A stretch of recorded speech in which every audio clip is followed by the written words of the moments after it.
And now fucking come over here where it's safe. That's it, mate. Come on.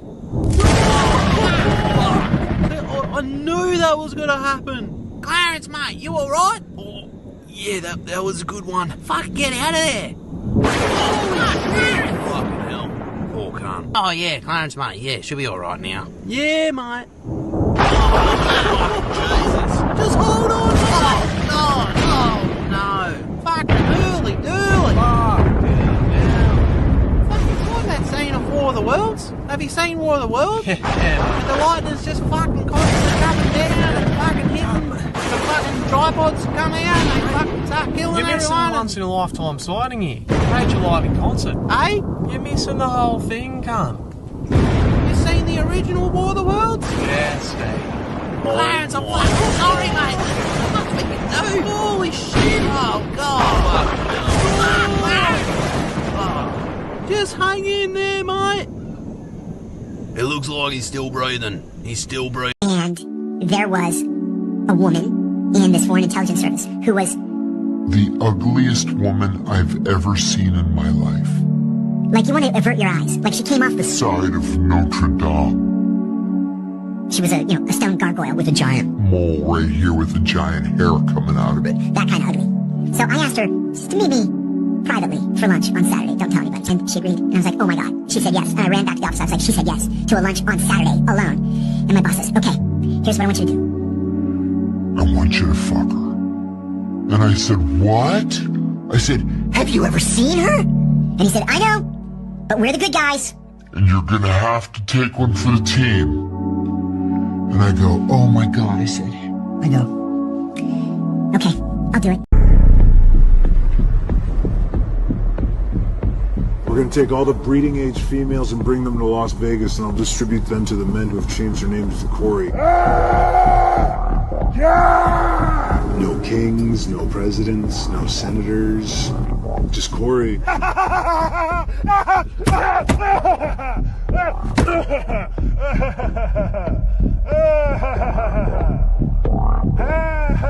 I don't need to sleep. I don't use currency. I'm not a part of this time. I used to be two Corys, now I'm one. Oh. What are you guys into? What do you do? We're tech. Oh, that's all going away. Currency, everything. We're going to flip into a new society. What do you do? I'm outside of space and time. Change your name to Corey. After that, you will be executed. If you don't change your name to Corey in 3 months, you're going to be executed. Yeah, I can do it. Do it, So ready? you sing it like, Say it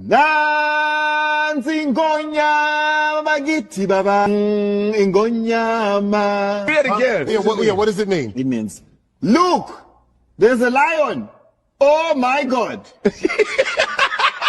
You're joking. That is not what that means. That is not what that means. That's exactly what it means. That's what it means. Look, there's a lion. Oh my God.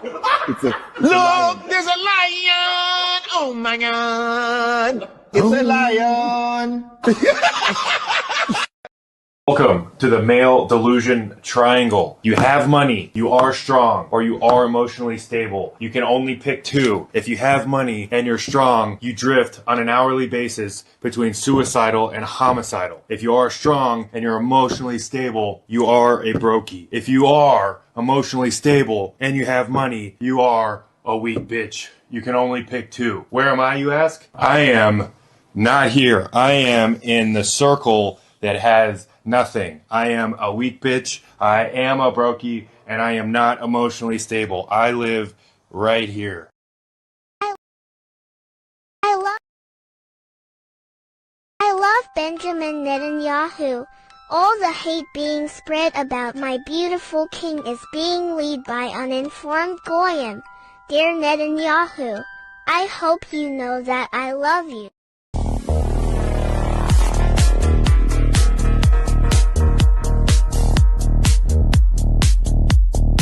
The only thing that I've seen from you that has not, really panned out is the old Bitcoin statement. I still don't believe in Bitcoin, but as Jamie Dimon said a couple years, not just to me, to the shareholders, if my customers want me to make a market in I'll make a market in If you think it's going to replace the dollar as the main currency, if you think it's going to be like the national bank, that's just not going to happen. But it's happening. No, it's not. So it has $2 trillion in value, whatever the value is. But if you think that the Ford Foundation, the Rocket Foundation, the Federal Bank Reserve, they're all buying it. They're buying 1%. Well, why would they want any if it's going to be valueless? Because it's an embarrassment clause.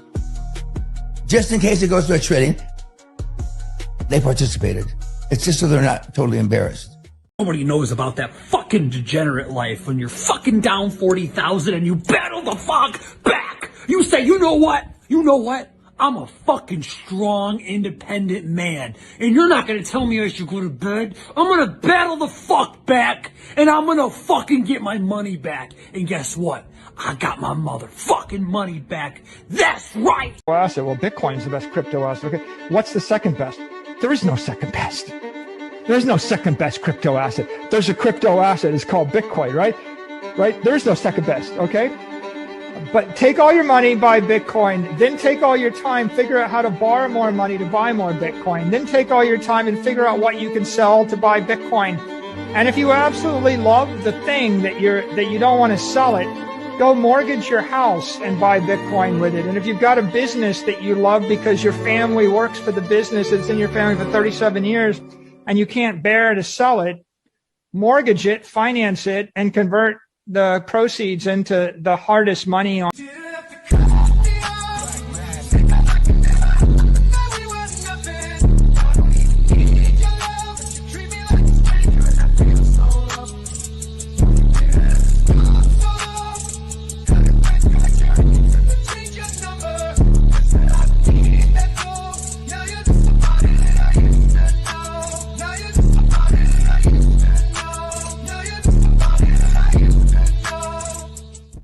And boom, we are live. Welcome, ladies and gentlemen, to a special AMA here, a Cigar AMA with my longtime friend RG3, one of the guys I started streaming with back in the day. I think we started streaming, 2020? Must have been 2020, right? Right. Might have been 2020. Maybe Yeah, before. Yeah, 2019 or something like that. Yeah, I had a podcast at the time. I had you on as a guest, and I think you made the Discourse Syndicate. Yep. Yeah. So it must have been what is that? February, March? Yeah, about February, March, somewhere around there. But introduce yourself, man. Hey, hey, it's RG3. RG3. The pirate himself. The pirate himself. Most of you don't know who I am probably, but no, I have a channel called Discourse Syndicate where we talk about DeFi. We talk about Hex and PulseChain a lot, and what Richard Hart has done, and we just try and keep it real, and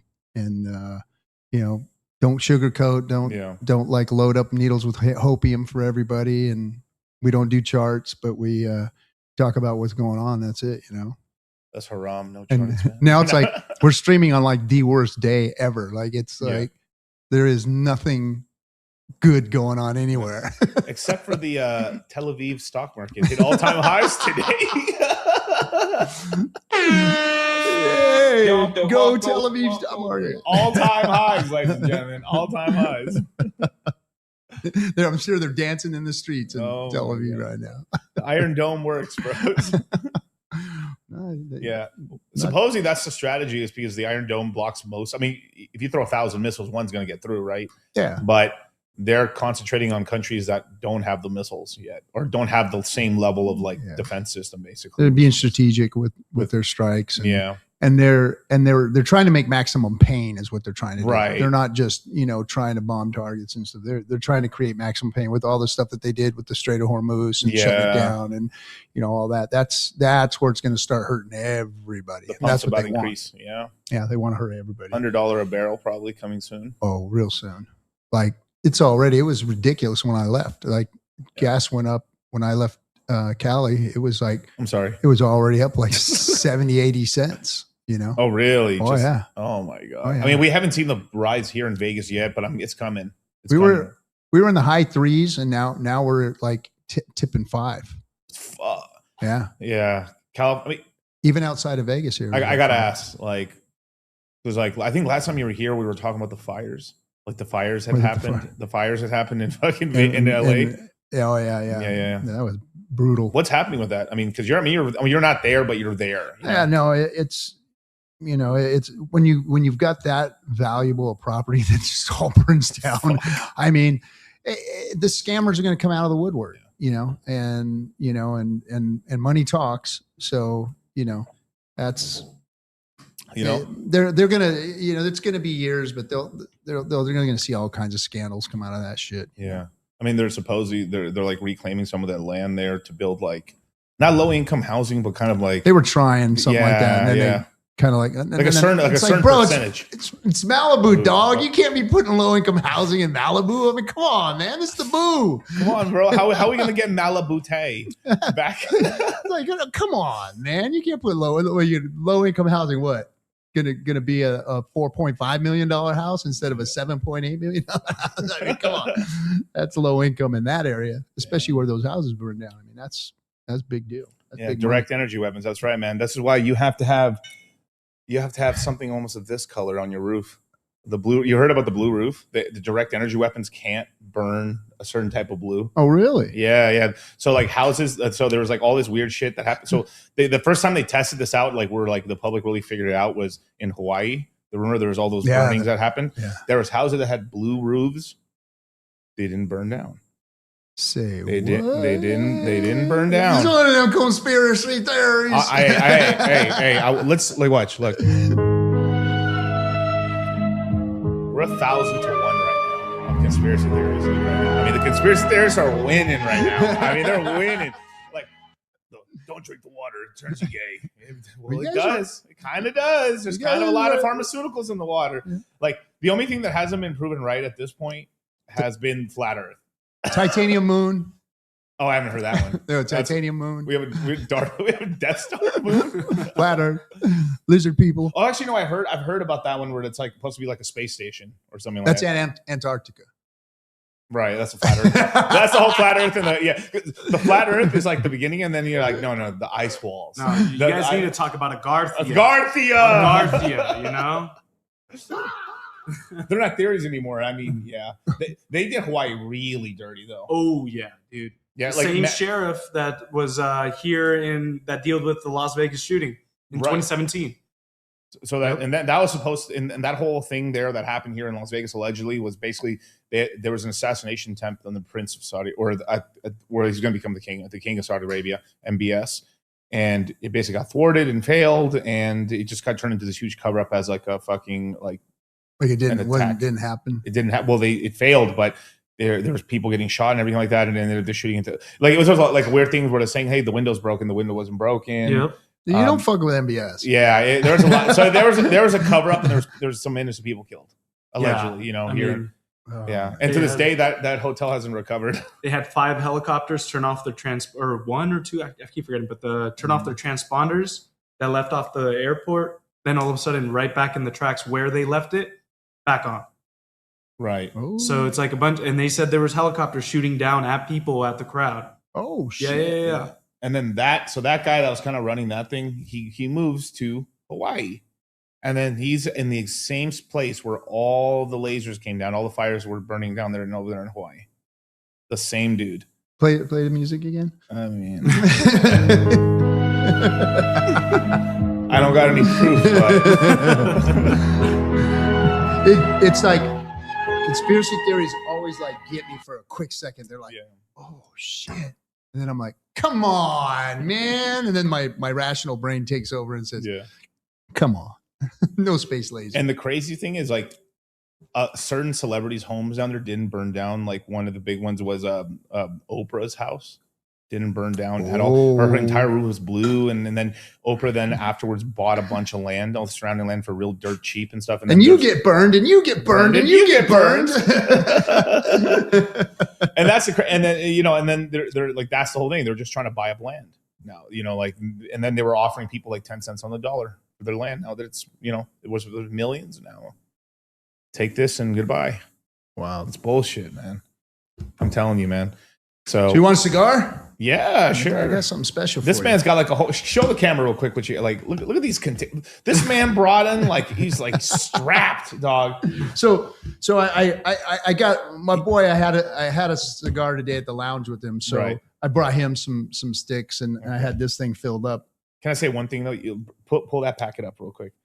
It looks like you straight up have the Captain America serum. This is my daily carry, right? So I always got 3 sticks. Daily carry cigars. My daily carry right here. All right. And it's got all my gear and my cigars, and it's got a humidor in it. It's got a little, So that's like my daily carry. You guys, there's levels. This is my travel case. there's levels to cigar shit, you guys. When I go out of the country, I try and come back with this filled up with some nice cigars, because when you go over to Europe, you can get some Cubans and whatnot, but they're usually garbage. You got to find somebody So I just happen to know somebody that gets me really good Cuban, because Cuban cigars are hard to find. Yeah, I mean you get ripped off all the time because people come in and oh yeah, hey, I got this Romeo and Julieta for you, and this Cohiba, and they're always bullshit. They're always bullshit. Yeah. It's hard to find a real one. It's taken me years to find somebody that actually gets a hold of the real stuff. Because I heard people like a Romeo and Julieta,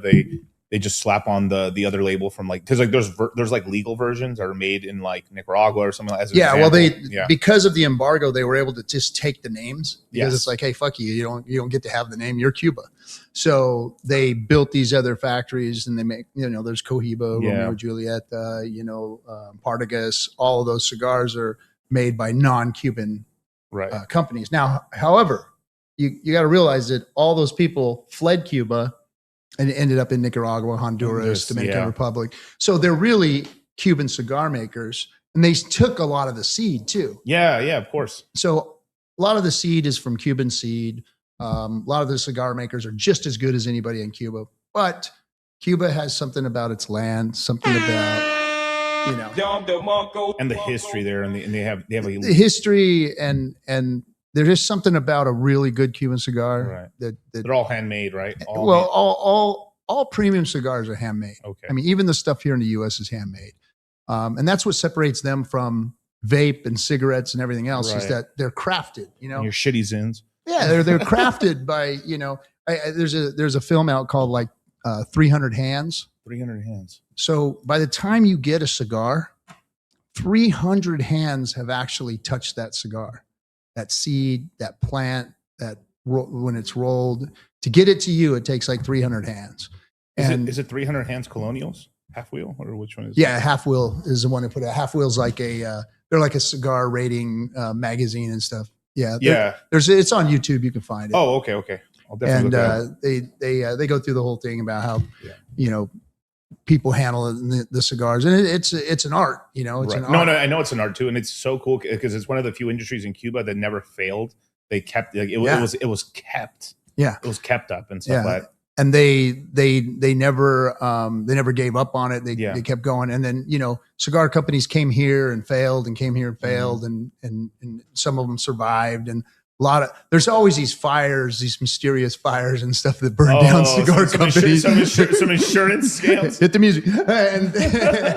And you never know, like what is a good cigar until you smoke it. Now, they call them New World cigars. So New World cigars are anything that's outside of Cuba. Okay. But why did Cuba get like that level of notoriety? I mean, like I know like the mafia that ran Las Vegas was huge in Havana, and they had casinos down there. And it was you saw it in The Godfather a little bit, but like that was actually like the Las Vegas before Las Vegas. And then when they shut Cuba down, Las Vegas exploded. Well, Cuba's, that's where they originated from, where the cigars were first produced. You know what I mean?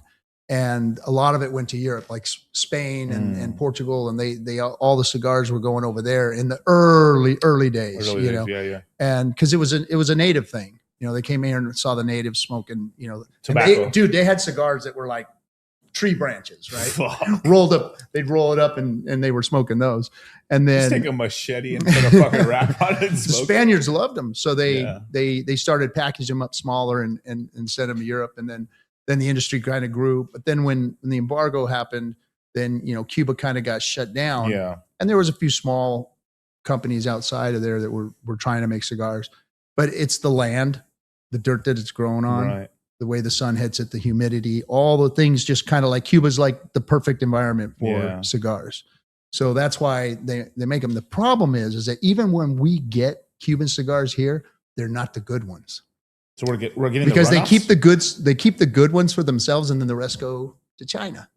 China buys all of Cuba's cigars. So all the good cigars go to Grand China conspiracy continues, you guys. God damn it! Because they're real big on Cuban cigars. Yeah, no, I bet you. I'd be big if I could get my hands on them. So it's hard. So I just so happen to have a Cuban cigar for you today. Really? Yes, sir. Yes, sir. So we're gonna start you out right. Okay. This here is a Romeo y Julieta Wide Churchill. Now this is like top shelf. Every day, like this is the one that they go to and grab. That one's for you, sir. Ooh. To the dark side I go. My God. Yeah. So it's a good stick. Havana, man. Cuba. Here, let me Beautiful. get you the cutter here. I got my this is my travel cutter, so it's got it's like a Swiss Army knife. It smells hella good. Oh yeah, it's a good cigar, man. It's a real good cigar. You'll like it.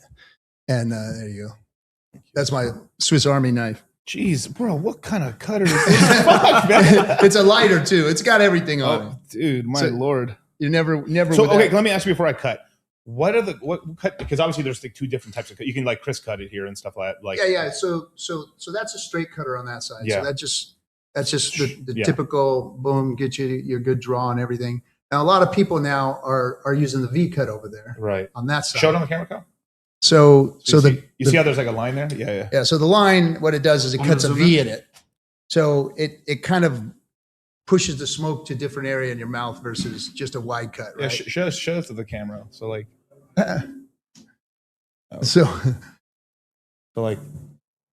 So yeah, it cuts in a V. In a V. So it's and then you could even crown cut it by you cut a V and then you cut another V and it's crown an X, cut. It's an X, yeah. It's an X. Versus like this side right here, which is like a direct. That's a straight cut. Straight cut. So it's like I took a sword and went yep. like that.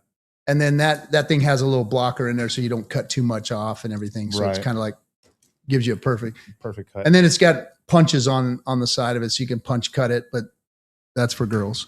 So what is the punch cutter? Like what is that exactly? Can you show me? So if you look at this side here, so that's a punch cutter right there. Can you see it? Yeah.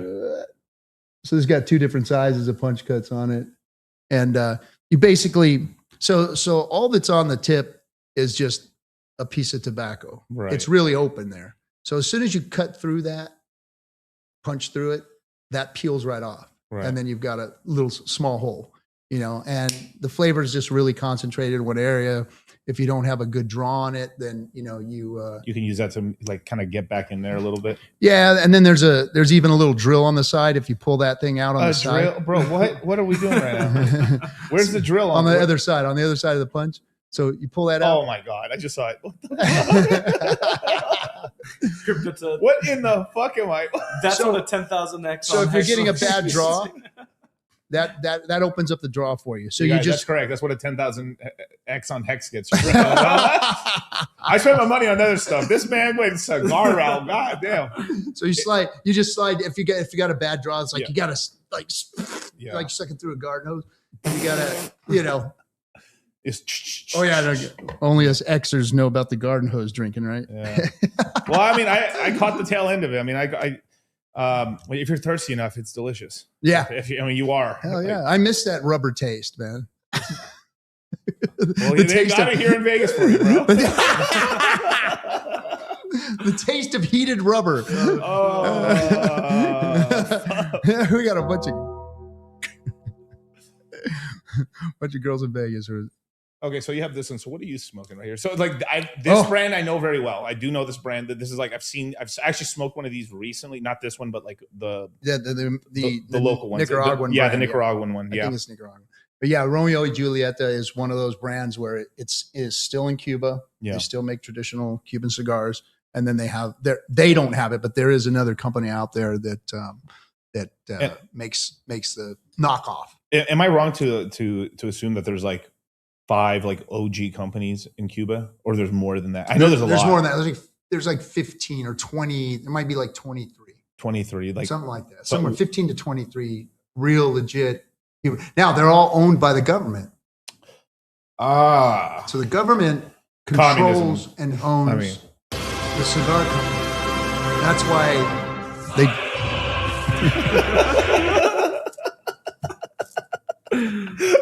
Castro would not let them go, bro. And but there's one company that's not owned by one. They decided they weren't going to get involved in that, and that's this company right here, Robania. So this is a Robania right here. Robania. Yeah, this is a. Can I see it? Yeah, this is a Cuban cigar. My God, that is the only like a fucking missile. Yeah. It's a figurado. They call that a figurado. Wow. And 1845. 1845. Yeah. Wow. Well, that's just the established. Yeah. That's what they call that cigar is the 1845. 1845. Yeah, a lot of them do that. Like not Partagas. Padron does that. They'll put that stuff on there. Foundation has a couple of them. 1810. All that. Yeah. So yeah. So I'm gonna smoke a Robania. This is a big boy cigar right here. This is a good one, man. And they are not owned by the government. They are independent. Right. So how about you, bro? You want a cigar? Shit, I'd be down for one. You want one, Kosh? So you gave me the common cigar. Thank you. Oh, yes. Do you have any fascist cigars? I've got a Maduro. And I've got a wait. Maduro. Wait. You got a Maduro? Wait. Please tell me it's Venezuelan, man. This one here is the Undercrown. This is a Drew Estate cigar. This is a good one. But this is a Foundation Wise Man. This is a good cigar too. Which one? I think this is probably a little bit better of a cigar, but this one's a little lighter. I like it heavy. Yeah, you're one of those vapors, right? I just got trash on that one. Product of my environment. Yo, what's going on, you guys? Hit the like button, subscribe, hit the notification bell. We're getting a lot of education on cigars right now. Yeah, so let's slash and burn. There's so much. You also have a show about cigars as well. Yeah, I have a show. It's called Burn It All. Yeah, and is that on the Discord Syndicate channels? Yeah, it's on Discord Syndicate. Okay. We haven't run it because we've been revamping our studio. Looks incredible, dude. Thanks, bro. Thanks. Yeah, we moved it out of my house. You do the honors, bro. You need to cut first, bro. Okay. So can I ask you something on that cigar? So you typically smoke cigars that kind of have like this point, like kind of a blunted point. Mm-hmm. Is it a different cut for like when it's like kind of like a torpedo point on those? Yeah, well, you want to cut a figurado or a torpedo at a like an angle. Oh, see, I would have fucked that up. You want to come into it and just cut it at an angle, It gives you like that wide circle, you know. Oh, so you get more of the quarter, like a It's kind of like egg shape, you know. But with this one, you want more of a flat cut, right? Yeah, or that's a good one for running a V cut. Interesting. Okay. Yeah, that's a good one because see how short the cap is. Yeah. You don't want to really cut past the cap because you cut past the cap and then it wants to unravel. The cap and the cap's like what right there. Yeah, you'll see that line. That line right there. Yeah, that's the cap. So that's a good one for a V cut. All right, I will slash and burn mine here. Kyle, once you go black, you don't go back. Say less. Oh, check the draw. Can I see how you cut it? Let's see. You cut. Oh, okay. That little side cut there. I see it now. I kind of like your lighter. I'm gonna hit your lighter. Yeah, go for it. Man. That's a good torch lighter.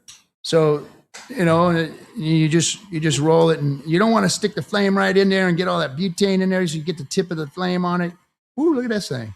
And you just spin it around, get it toasty a little bit. You know, make sure it's all toasted around. And then once you get it all nice and toasty, give it a hit.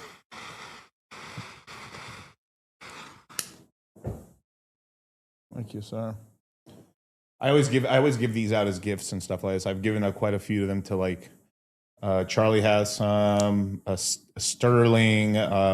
Well, Myron doesn't smoke and stuff like that. I think giving some to Fresh, our boy Justin Waller. I think I've given him like a couple of these already. These are really cool lighters.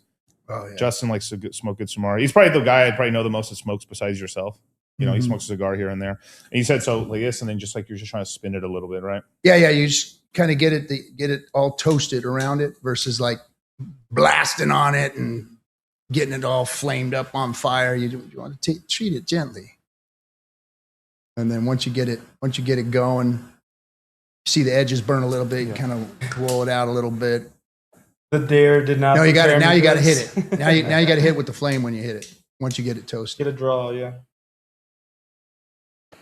There you go. Spin it around a little bit, and then you always take that first one. Yeah. Blow into it and make sure you're lit all the way around. If you're not lit, then light it back up where it's not lit. There you go. Now you're lit. Now we're lit.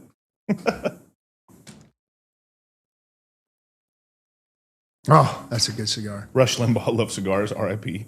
That is a good cigar. Yeah, that's good. Yeah, and real Cubans, you taste that. The pepper's gone. Like some people like pepper, but in a Cuban, you don't get a real peppery cigar. You get like the hay and the floral taste of there's this distinguishing Cuban floral taste that you get out of all the Cuban cigars. I taste it kind of like tip of my tongue a little bit there when you blow out the smoke a little bit. Mm-hmm. And then the first third of the cigar, that's where you get a lot of the wrapper flavor of the wrapper. So it's pretty intense. So like you get a lot of the flavor. Then on the second third, that's right there, man. That's where that second third. So they divide them up into thirds. So that second third is where it just starts tasting really, really good. And where on the cigar right here, right? Do you like? Because like I've heard different people say like, how far do you get down before you toss it? Because I've seen some guys are like they even get like a metal device to kind of hold. Oh yeah, they got roach clips on them. Yeah, my boy Triplet Dad. He's in the crypto community. He will smoke every cigar down and it's burning his lips. Like he looks like a straight up hippie smoking a joint on his last freaking dollar, right? And he's like taking that thing down to the nub. Some cigars, when you get down there, they don't taste good anymore. Yeah. To me, they just start getting too intense. A lot of the oils and the charring gets down in there, and it's just not. I've noticed that with a like a Monte Cristo. They're really delicious. Like I like them, but like around about like maybe, a thumb's like right around maybe like an inch and a half. They start. It's like it gets fucking hard. It's just like it's harsh. It's harsh. Well, that's what you want to do. You want to smoke that second third down, and then once you get into the last third, if it doesn't get any better or transition and taste different, and you enjoy it, toss it. Because you're just sitting there stroking yourself, basically. you're you know, and smoking ash. Basically. some people will only smoke them down to the band. You know, some people like the first band. Yeah, like the band is where I'm smoking it to. You know, and yeah, I've never done that. I take the band off and then get down to the end and yeah. get as far as I can until it doesn't taste good anymore. If it doesn't taste good anymore, I toss it. Got you. You know, but a lot of cigars, good cigars, you'll get down the end, and then that's when the flavor really pops out. And you're like, oh, so every brand's a little different. Shit. Yeah. Every cigar, every brand comes out a little different. And, you know, they're handcrafted, so a lot of times it's, you know, she made it on a Wednesday and she was pissed off, and it's not as good as it was when she made it on Monday after a weekend off or whatever. You know what I'm saying? Yeah. So you get that with cigars too. Like some of them burn right, some of them don't burn right, and because they're handcrafted, you know, they're all a little different. You know. They said Dare did not prepare me for this, man. You want to know something crazy? Dare has actually been that Dare program ended up was a Ponzi scheme. Did you know? Like they basically were recruiting like police officers and going to police stations to the Dare program, and the Dare program was essentially basically a Ponzi scheme, pyramid scheme. They were with a good message, bro. They weren't talking to any of us back in the 80s. I mean, it would just say nope to dope and hug to drugs, you know, and we were like, Miss Reagan, right? You know, whatever. Yeah, like Ronald Reagan's old wife Nancy is going to tell us not to do drugs. It just made everybody want to do them more. And then she was like super into like she had like an astrologist. No, not astrologist. What did she have? She had an astrologist basically. Like she would ask him questions all the medium. time. She had a medium or something. Yeah, like one of those people. I heard something about that, but I mean. That's a good line. The band's like panties. You got to rip that shit off. That's a good one, man. Yeah. You know, the history of the band is, so back into when the cigars first came out, the aristocrats, they used to all wear gloves, those white gloves. Yeah. And they'd smoke their cigars and they'd stain their gloves smoking the cigars. So they started putting this band on them. So they wouldn't smudge. So they wouldn't smudge their gloves.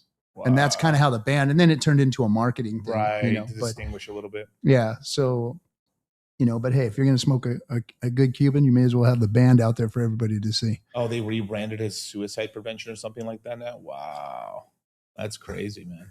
Yeah, you know, I mean, anti-drug stuff coming from the government is to me like a lost cause. Yeah. A lot of people don't trust the government anymore. A lot of people don't. Yeah. You know, most governments make money off of drugs.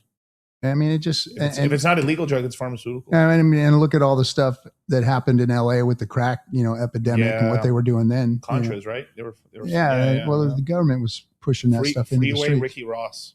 Freeway Ricky Ross. And they fucked him, but like they used. I mean, he made them so much money. I mean, he's what helped fund the. I think it was like 40% of the budget for like the fucking Contras came from Freeway Ricky Ross. And that was all money from Compton. Crazy. Isn't that insane?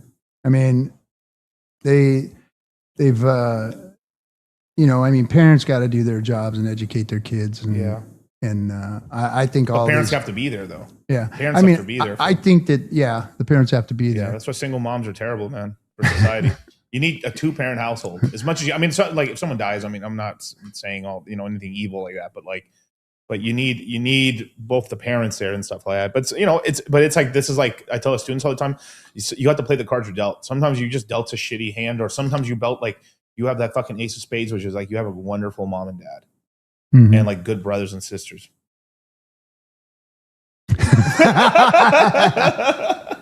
I'm just looking at Kyle to see if he looked for a second. And then I'm looking at the cameras.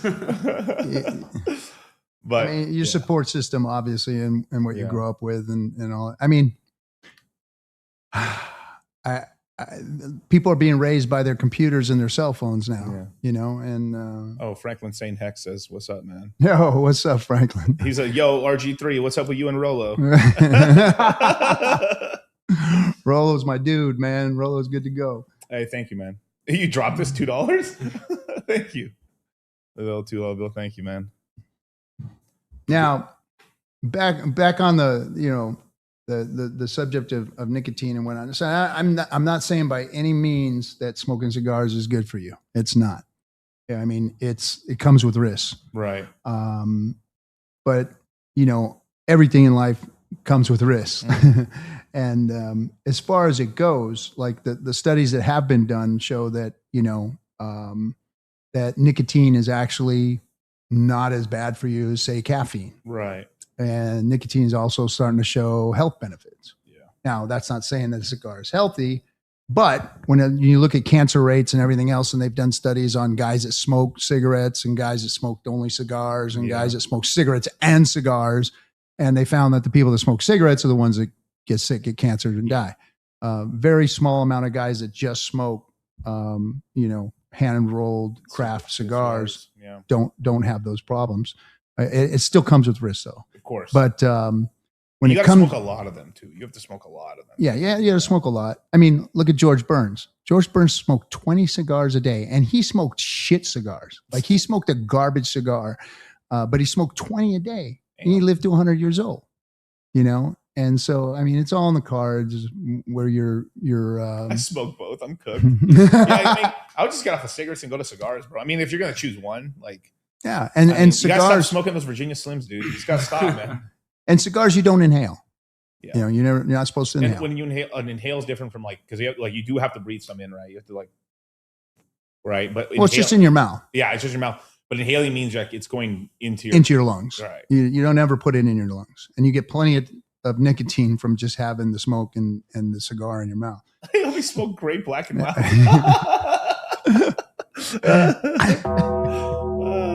And then there's a retrohale, if you know what a retrohale is. So a retrohale. So aficionados, what they do is they'll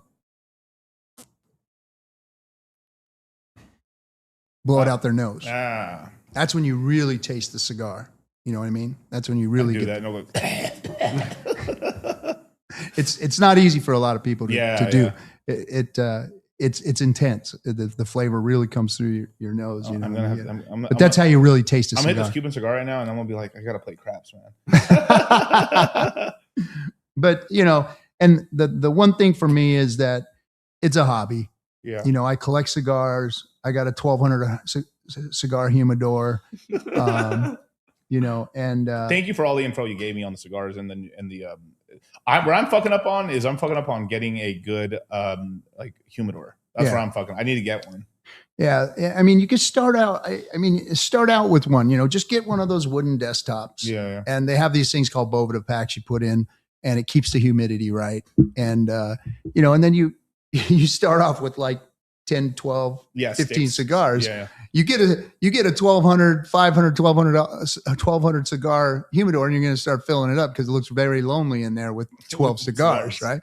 So and we always recommend, when you have, let's just say I bought a closet worth, right? Humidor, right? Walk-in closet worth. Do you ever just buy sticks sometimes, or do you like to buy the boxes? Because I've seen you were telling me about some of the really cool ones you're getting. You're getting this super package deal where it comes with I forgot the set you told me about. I was in Miami during the time. Yeah, I got that. I got an Opus X. Opus, yes, the Opus X ones. Yeah, I got a box of Opus X, and those are they're expensive cigars, but they're good cigars. They're good cigars. I don't smoke those things every day. But then there's Foundation made a cigar that was their 10th anniversary. And I bought a box of those, and it came with a wooden humidor. Really? So it opens up and they fold out. Oh, with the side pockets. Yeah. I think I sent you a picture of that one. I just had got it. And, and it's all collector stuff. I like my boxes. I like my cigars. I like lining them all up and rotating them around and letting them age too, because that's the other thing. Cigars, you age them like wine. But they have to be in the humidor, right? They have to be in the humidor. You want to keep that humidity right, So if you're going to buy expensive cigars and age them, you're going to want a good humidor. Right. And a lot of these humidors that they have now are just, they're like refurbished wine refrigerators. So they take this wine refrigerator and they put a little water drawer on the bottom. You put water in it, or you put Boveda packs in it. And it just keeps the temperature at a certain temp. Right. But a real humidor, like I have an Affidano, and the Affidano keeps the humidity and the temperature perfect all the time. Like I look at my my line to show if it's ever gone up and down, and that thing's just straight across all the time. And that's where you want to, if you have expensive cigars and stuff, you want to put them in something like that. And you know, and it's a hobby. I enjoy collecting, finding, you know, cigars that are going to, you know, not be around anymore, you know, grabbing, you know, as many of those as I can, put them in my humidor. And then I like aging them. So when you get a cigar and you see the cellophane on it and it's really yellow, like you can see the oils coming out of the cigar into the plastic, the cellophane, then that, you know, is a good aged cigar. And they taste different. Like I came back from Panama, 2 years ago now, and I got these Valentino Siestos, and they were brand new, you know, in their humidor. So they were aged a little bit, right? But I took them home, put them away. I smoked a couple, gave a couple away, and then I busted one out the other day, and it was cellophane's all yellow. There's been sitting in there for 2 years, and I hit one, and so good. So it's like wine, you know, and it's an acquired taste. It's like. You know, some people don't like coffee. Some people don't like beer. A lot of people don't like cigar. You know, I mean, but yeah, it's I hope that that you know the whole cigar industry is fighting right now to try and stay alive because man, they're closing in Cali. They're closing all of the tobacco shops. It's ridiculous. But I will say they're doing a little. I think in Cali they're having a problem, but like. They're doing a lot better than the alcohol industry. Alcohol industry took a hit. Oh my, because you know, they're saying Gen Z's not smoking, but it's just because. I mean, there's a rabbit hole. I mean, it's a huge rabbit, but it has a lot to do with females, basically. It always comes down to that with you. Yeah, but they're one half of the equation, my boy, my guy. Everyone's a little more health conscious, but like, I mean, alcohol is mostly consumed when you go out at night and you're either with your lady or you're going to a club or you're partying. And basically a lot of those, they've been, so it's like Michael Sartain and a bunch of the guys here and stuff, they call it the nightclub industrial complex is, no, it's a real thing. They've taken the normal nightclub, which would be like there's a dance floor, maybe a table or two, and that's any of the big bars. You have a lot of space to roam around, and they've made it to a point where like if you're not spending an crazy amount of money, you're not getting access to any female. So then it gets too expensive. So a lot of guys are just opting just to do house parties or just do something else and not go to the bars, and that's kind of killing the drinking because and then these clubs are like they've succeeded so well at like. Finance or like kind of like monetizing this to the point now that like a lot of guys are just saying fuck this shit, we're not doing this anymore. And now if you're at home and you're alone and you're still drinking, you're probably an alcoholic. It's meant to be. I mean, alcohol is meant to be kind of a social thing for the most part, at least for what I see and stuff like that. But there's nothing wrong with having a beer or an IPA. But there's something to be said about the relaxation, like just like a cigar. When I'm at home and I've had a busy day, a tough day, whatever it is, and I get to sit down in my backyard and have my cigar, it's meditation time for me, man. Yeah. And that right there alone lowers my cortisol levels, calms me down. It's my meditation. Nobody bothers me. It's like I'm going out in the backyard is the key word for dad's going out and smoking a cigar. Leave him alone. Because it takes an hour to smoke a cigar. Unlike you gooners, you know?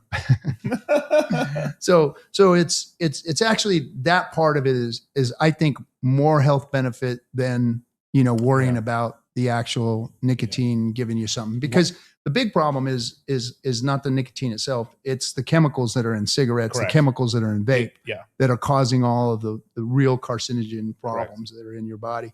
And so these other things are just destructive to you. And cigars, I mean, cigarettes are like, they sweep that shit up off the floor and they use chemicals to draw the nicotine out to make that soup. And then they paint paper with that soup and then they grind up that paper and that paper is inside there. It's not tobacco, you know, it's like, it's bullshit. Yeah. It's bullshit. And that's where, you know, and they tried to make crack out of nicotine and that's what they did. And that's why cigarettes are so addicting. Like, I don't need to have a cigar every day.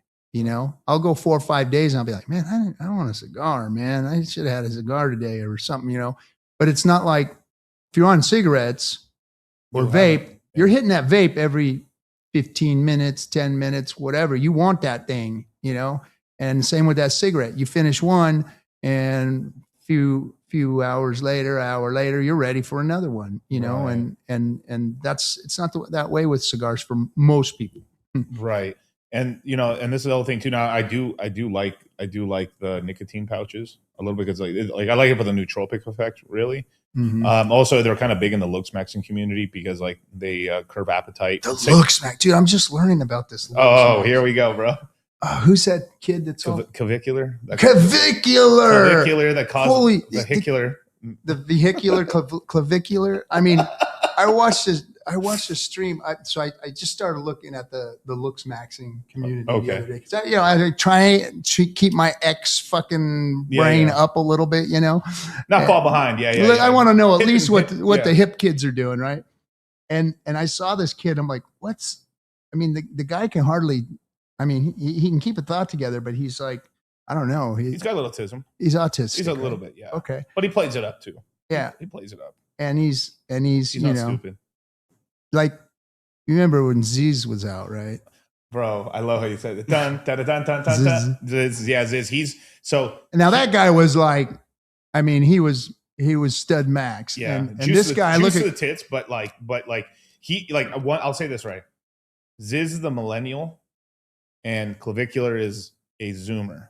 Okay. And it's very big. The contrast is, bruv, man, we're all gonna make it. Like, we're all gonna make it, dog. We're all gonna make it. And it's like the other guy's like, it's all over, dude.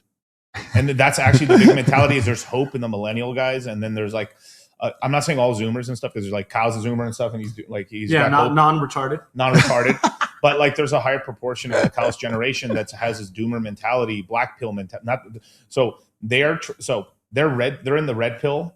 But they're like, no, we have our own thing. It's the black pill. Yeah.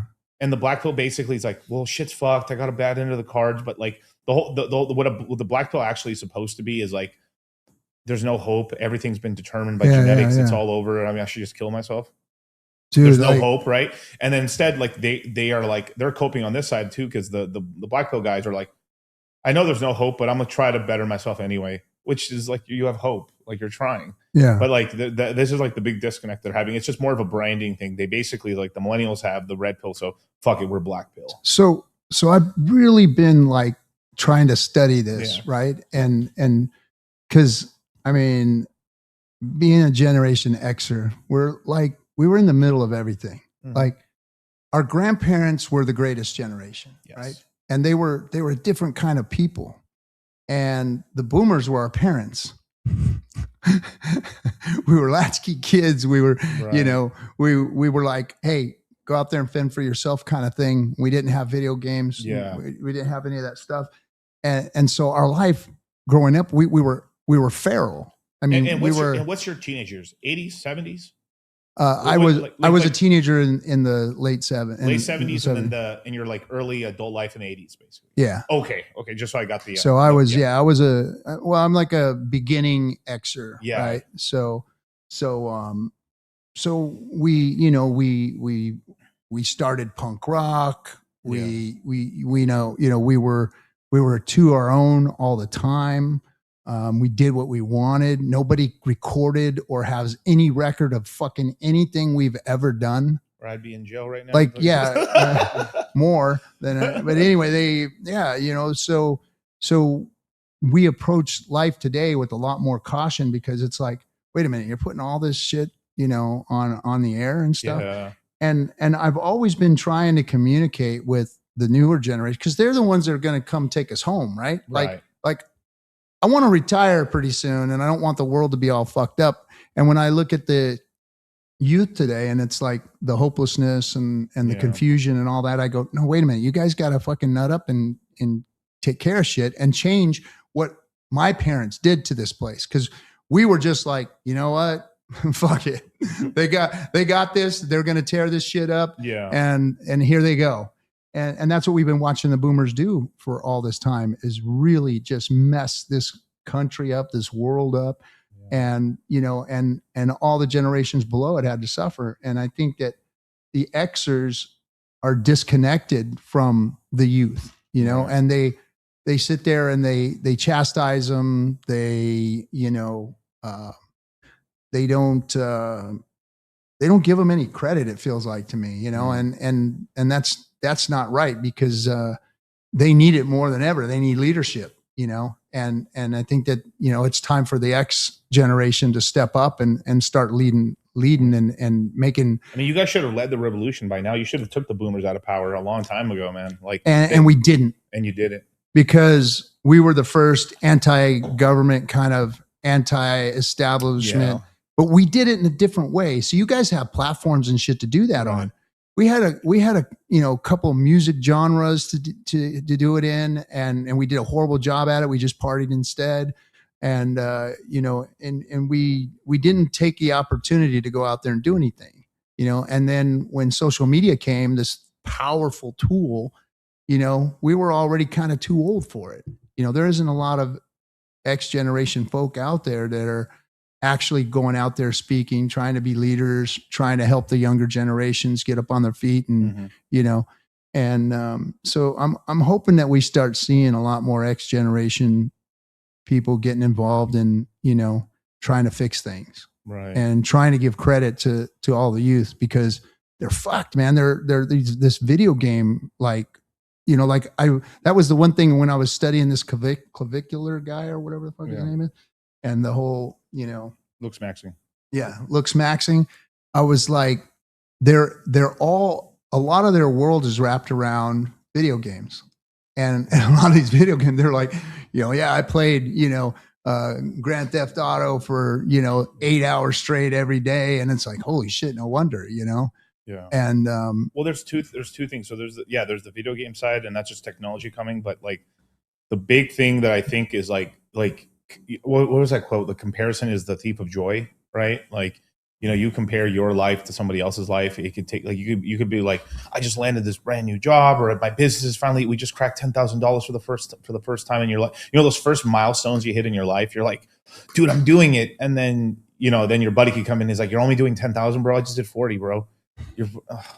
Maybe that motivates you, but then for a lot of people, getting mogged. Yeah, I got finance mogged. What the fuck, bro? Here's this 20-year-old course, bro. Spamming stuff out, going all the way to every country. I just busted my ass for the whole month in the fucking oil field to make 10 grand, and this fucking hooker that's 20 years old just bought her third Maybach. What the fuck? You know, there's that, right? But it's what I think that's what's causing this like disconnect a little bit in terms of like the hope side, not like, I mean, like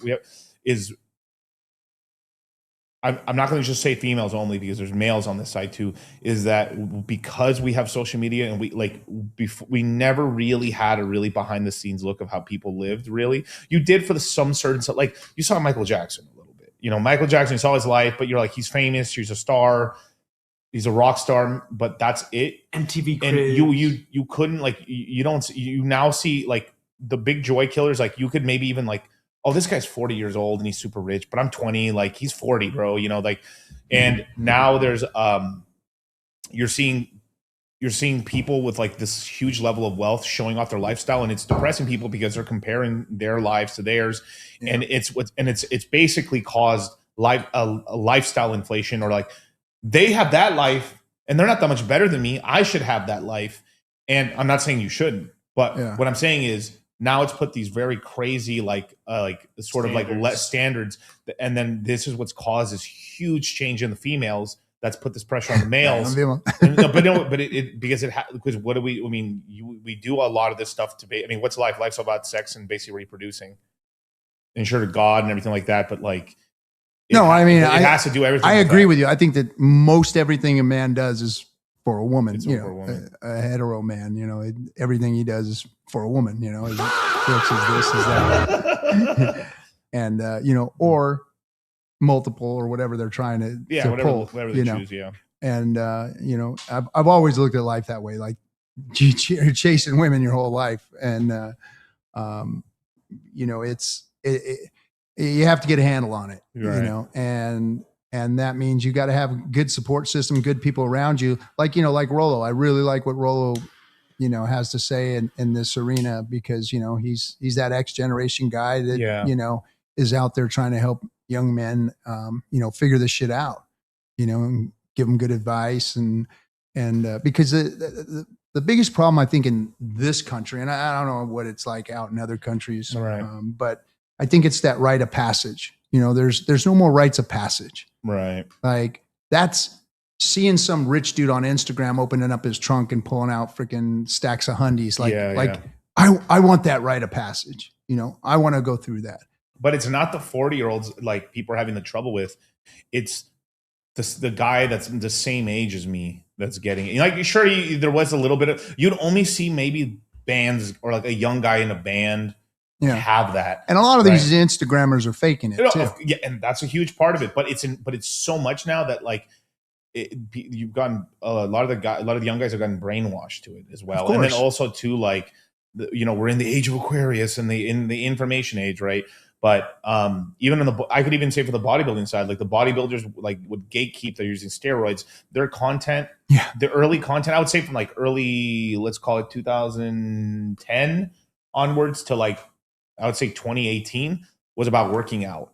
It really was just about working out. Like, no, we're not using much, or like I just use a little test. That's it. I'm working, but it was about the work. It was. If you look at Michael Hearn, he's talking about eating food and working out hard. Where then there was this huge breakdown. Yeah, dude. I'm using a gram of test, dude, and I'm using a bunch of fucking Anabar and whatever the fuck they're using, Deca and shit.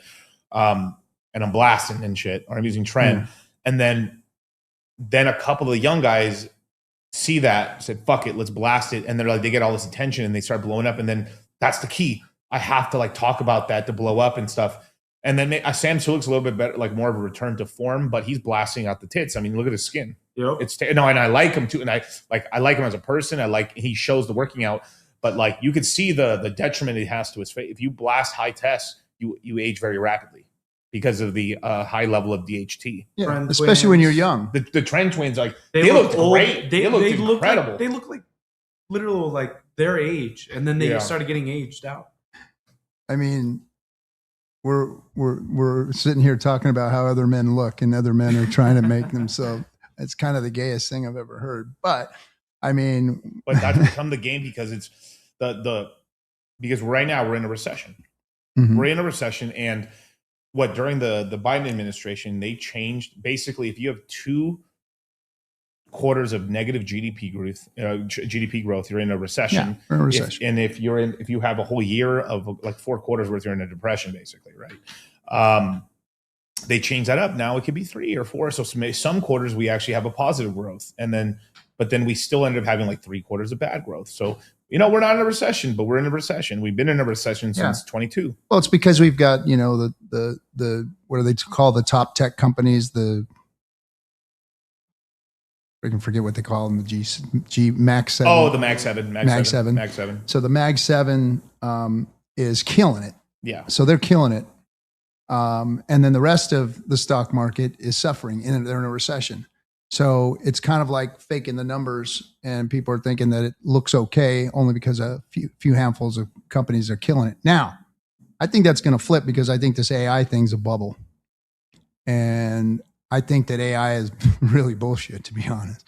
I mean, I've been using it now.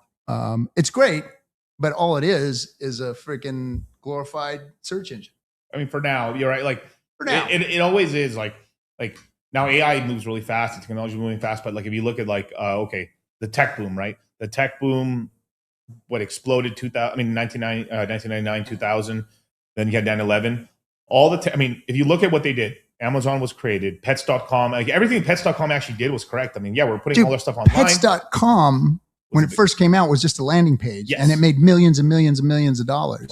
And now you think of it today, like if Pets.com did that today, people would laugh at it, that you don't make any money off of that. But because everybody thought that, the .com was going to be such a big deal, then, everybody bought into it. Just like this AI thing. I mean, AI is going to be open source. They're building all these data centers, and they're going to go belly up, like that whole NVIDIA thing where they bought all those damn chipsets and crushed the market and sent computers through the roof. I mean, they're holding on to those chips now, and they can't get rid of them, and it basically freaking bankrupt them or whatever. So, I mean, I think that AI is not ready for prime time. It's a great, addition to your search engine. Right. It's great for, you know, putting your thoughts together and building business plans and resumes and all that kind of shit, you know. And it's definitely going to help, you know, it's going to build websites for people and help people code and all that kind of stuff. But I don't think it's going to be the big deal that everybody said it was going to be, you know, or thought it was going to be. Yeah. You know, I mean, I'm going to have to disagree. a lot of it's open source. I'm going to have to disagree with you, but it's timing wise, because the average person's not going to use AI right now. But like, I mean, we have guys in our chat that like Oz right here. He's like, yeah, he's made a lot of money using it already, but like, of course, but that's what he does. Yeah. That's what he does. But it will, like, in the next 4 years, because it's going to be, it's not gonna be like a decade. It's 4 years from now where like, yeah, this shit's going to be like, oh, wow, this is getting crazy, because it's already getting crazy. But you're right. Like, it's still like, depending on what AI type you're using, you still have to prompt, you still have to figure out stuff. It's like, it still isn't like, so learning curve. There's a learning curve to it. And then there's also like, it makes you something, but then you still have to fine tune it. And like the big bottleneck for most people using AI is really like the most powerful thing it's going to turn into like who has the best imagination. Yeah. Well, so we were putting our equipment together the other day. We had a new piece of equipment that we were putting together and trying to figure out, and we were using AI, and it was giving us bullshit answers. And we were literally saying, look, don't bullshit me. I know it can do this, this, and this. Oh, you're right. I was wrong. Yeah. And then it, you know, and we kept having to like kick it in the ass every time to get us the answers that we were looking for. OpenAI? Oh shit, dude. I use OpenAI, ChatGPT, Perplexity. Yeah. You know, we run it through 4 or 5 different AIs just to get the right answers. And you have to like push it along and but you're teach using it right now. That's the good thing is like, how many guys your age are using it? Fuck, nobody. Like a couple. I don't know. I mean, like really, it's like millennials are using. I mean, it's really like Gen Z and like the younger millennials using AI. It is the main being, workforce. Yeah, the main workforce and people using it. And of course, it's being all developed by Xers. Almost no boomers really working on an AI. No, it's all Xers. I mean, AI has been built since the 90s. The cool thing about it for a guy like me is, you know, the world that I came from started with no computers. We had no computers. Yeah. Like our first computer was a Commodore 64 with freaking cassette tape for the you know, hard drive. It wasn't floppy disk. Well, that came later. Damn. Like we would which go. dinosaur did you take to school? we would go into the back of Popular Mechanics magazine. Yeah. And learn how to program stupid little things like a tank game. That's actually really cool, dude. You know, that kind of shit. Yeah. Pong. We'd make Pong. We thought we fucking did something amazing, you know, and that was on a Commodore 64. But we didn't have that stuff. So now we have AI. So all the shit that we wanted to do, that we imagined, that we were dreaming of, that we were hoping would come, is here now. Yeah. And so I love using it because I can really I got something now that actually makes me smart. Right. It is useful in some stuff, but like niche knowledge, like big example, all right, so Elon Musk right now is promoting accounts right now that have niche knowledge. So like, let's just say you're a mechanic, or no, let's just say, let me use a better example. Let's just say you're a bodybuilder and you know how to use steroids very well and you know the little secrets. If you made a giant post, no, this is how you're supposed to use this certain steroid during this prep, during a cut and stuff, because you're 2 weeks out and stuff, they would promote. And obviously, not going to promote this about steroids, but if let's just say they did allow it, they would hyper promote that because they're scanning Twitter for data right now to improve Gronk. And the big hurdle right now in a lot of like the OpenAI, the Perplexity, is that the data sets, people have figured out, oh fuck, my user data is really fucking like, it's really valuable.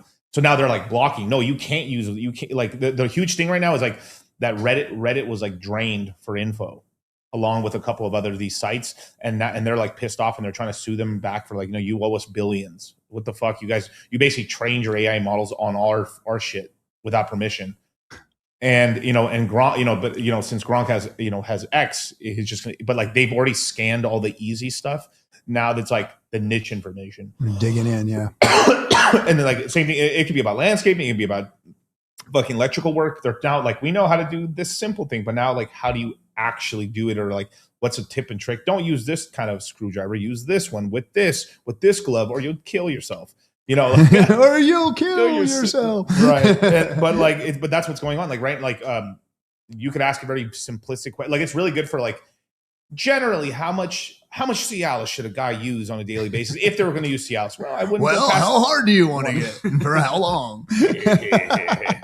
Well, typically you do 5 to 10, but you don't want to go past 20 because 30 you could end up at the hospital with a dick that doesn't go down for many hours. You know, but it's getting better. But you're right, it's not there. Like the best thing. I look at AI projects. So I told my students, like, even from the beginning, right? Fetch AI, render, it's all horseshit. We made money on it, but like it's horseshit. Tau, I like Tau, but it doesn't do nothing. Like I look at crypto exactly next cycle. So then by 2028, 29, you can do something with it in crypto, but it's worthless. It's useless, basically. The most you can do right now is if you create an agent and then you can use it to make meme coins, but that's the extent, because that's where because the easy accessible tools are only like to create like a meme coin or a very simplistic coin. It is very difficult to actually create a multi-layer coin. Like I've got buddies of mine that make coins on Solana, and in order, you can make a meme coin on Solana very cheaply, but if you were to add like a buy and burn or add make it a tax token or like some extra complexity, it gets very fucking expensive and it's not easy. And that the code base to actually do that is not there. You have to do it, or you have to know somebody that has the like basically the caches of that code basically 90% done already. They can copy and paste it in, and then they got to like tweak it into to the coin. And that's where like that stuff will start happening next cycle. And it's really in the early 2030s where like you could be like, I want to make a coin that does this, this, this, and this, and this, and then done, and then you just pay a fee, and then you go. It's probably going to charge you a rent, really, if I if I have to if I had to say anything, basically. But well, I think with all the open source AI that's out there, that's going to be coming, people that are building open source models and stuff are gonna. That's what's going to hurt the all these pay for play freaking AI companies. Yeah. I think that's where I see the boom bust thing happening. Now it's going to do its S curve, and it's going to come back. And, like you said, once the learning curve starts to get better and better, then you're going to start seeing the real stuff come out. Like you're going to see people really, making good shit with it. And that's what's going to be valuable. And I think it's going to probably be free, and you're not going to have very to cheap or very cheap. Yeah. And the pay for play thing is going to kind of go away. But, I just don't think it's there yet. I think it's a bubble right now. I think it's going to, boom and bust for a little bit and then come back, and because it's very valuable. It's never going to go away. It's going to only improve. But I think that right now it's just kind of a bubble. Yeah. Open source is better for less restrictions. Censorship tech isn't good. I know, but like but like the platforms are not retarded, because it's like they're going to hold this data because it's their data. Or they're gonna like, you're right, it should be open source, but it's not going to be. I mean, there's gonna be portions of data that these AIs want to mine. They'll gatekeep it because they need to make a moat, basically. I mean, just think about all the data Apple has. Fuck. So how's that second, third tasting? Oh, it's tasting better, dude. Oh my God. It's like, I really like it. Yeah, it's good, huh? See, now that, I don't know if you see it. See how this one's starting to come apart right here? Yeah. So this tastes great, looks good, but it's starting to peel apart a little bit. Peel a little bit. That's where you get the quality issues at Cuban cigars, because China gets all the good stuff. These leaf was a little thinner, and they, and so these are still good, but like they took the top. Yeah, top shelf stuff is in China and in Cuba. Don't forget, they keep the good stuff for themselves. Yeah. And then the rest gets shipped out to Europe, and then however it ends up coming from wherever to get to the U.S., because these don't get to the U.S. that often, and you end up with second shelf shit. No, I have some. There's talks right now. The Cuban government's actually in talks with the United States government now about possibly just rolling it through, basically. So like they're talking about, we may just step down from the government, turn it over, make it give us a golden parachute. Give us a golden parachute. That'd be interesting. That they're talking about it right now, because they saw what they did to Venezuela. They're like, like that's a lot of Latin American countries went like, yeah, and Caribbean countries went like, oh shit, let me straighten up here a little bit, because that put the fear of God in them a little bit. They weren't fucking around. And now with the United States decapitated and then the fucked up shit about that one is that they say allegedly they did this, but like the reason we just decided to attack now is because Israel was going to attack regardless, and we're like, fuck. And if they only attack, it's going to become a whole shit show. So like, fuck it, let's help. Yeah. I don't even want to get into that. I know, but it's just I'm a little upset. You know, being a veteran and hearing that we lost 6 soldiers already just kind of bothers me. I think there's gonna be a better Puerto Rico. Really, Cuba's really cool, man. No, Cuba, and that's the problem I have with it. Like, so Cuba was this like in a glass bubble. Yeah, and I mean, literally, they have like a lot of their cars are like from the 50s and shit that they still have running. Yeah, they're the only place that makes the parts for these now because like they didn't have replacement parts, so they had to make parts. So they had to make parts. And they kept all these cars together. So I've never been there. I want to go there, of course, now that we can. My brother just got back from there, and he was telling me how be careful, you can find a mamacita out there. How cool it is. Well, he took his old lady with him, but it was you know, it's this really pristine place, you know, and it's not real like communism there. It's weird because they have their dictator and all that kind of shit. But he loosened up like after Castro died, the brother kind of loosened everything up a lot. You go there, so you get your monthly grocery allowance. So you get your stipend. You go into the government store, you get your cheese, your eggs, your bread, your milk, and then as soon as you walk outside the door, you know, you got the police up and down the street and the military up and down the street. And right when you walk out of these stores, there's the black market right on the street. And the authorities are standing there. The black market is there. And you go and you buy this stuff that you can't get in the government store right there on the street. So it's like they look the other way. So the Cubans really don't live a bad life. And they've been in this bubble for a long time, you know? Yeah. Now, I'm not saying that, you know, a dictatorship is good, of course, because it has its downs. But it's like communist light there. Yeah, commie light. Yeah, commie light. I mean, even in China, this has happened because like they tried the full anyone who went full commie just collapsed. So they had to adopt some capitalist stuff, but the embargoes is what's really hurting them because like they haven't been able to like really revolutionize or advance themselves. I mean, like Maduro's entire defense squadron was basically Cubans. He basically didn't trust a lot of his own people, so he all his Praetorian Guard was all Cubans. The other problem with having a dictatorship, everyone's trying to kill you. Yeah, so you're like, let me get some. I trust these foreign mercenaries more than I do my own fucking people. So you got the Praetorian Guard. That's what happens in those things, man. Yeah, you know, and that's why a democracy is the best. 2007 said poor people blame Israel, rich people might, but it's like I mean, it's just that's what it is. But we're just trying to make money off of it. But I mean, crypto pumped a little bit today. Nice. We're back up to, I think we're at 64 the other day. We pumped up, we're at 68,000. We're back over $2,000 Ethereum. We're just oscillating between like 3-4 grand up and down every day on Bitcoin. And that makes Ethereum go to like 1,900 to 2,000, maybe 1,850. And it's just, I think what we're seeing is the heart's starting to beat again. Yeah, a little bit. And that's because allegedly, you know, Jane Street stopped their manipulation trading. Yeah. You know, once they got that lawsuit, oh, look, the 10 a.m. dump for Bitcoin stopped. Yeah. Right when the lawsuit launched. And they have a DOJ. Coincidence? I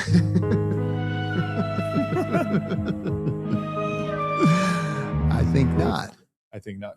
Now, Kyle, share my screen. So I found it. So this is Ziz right here. So like this guy, actually, I follow. So in many ways, Clavicular is sort of a dark Ziz. Ziz, we're all going to make it, bro. Positive sum game with mentality. A reflection of a more positive sum. Literally, I've said this. Clavicular lives in a world where assumption is that the games are zero sum. Someone mogs and someone is mogged. Basically, yeah, right? That's this meme culture. Yeah. But Z's, he passed away early. He passed away very Clavicular, dude, didn't have anything on him when it comes to looks. No. Ziz was freaking, he blew him away, man. Yeah. That guy was he actually worked out. He actually knew how to work out. He worked out. It's just he died really young, and here's the problem: is that it's like there's this fucked up shit where like a lot of these younger guys who are like there's a lot of guys who are like if you got heart problems, you can't blast. You can't blast. You probably be on TRT, but you can't blast. You know. Yeah. Well, and your blood gets too thick, right? And you know you've got all that. And if you're gonna blast, don't do party drugs too. That's the thing. And that was he the was, other thing. He was using coke. He was using cocaine. He was using ecstasy. Ketamine. I was using ketamine. Yeah. Wow. Yeah, okay. He was.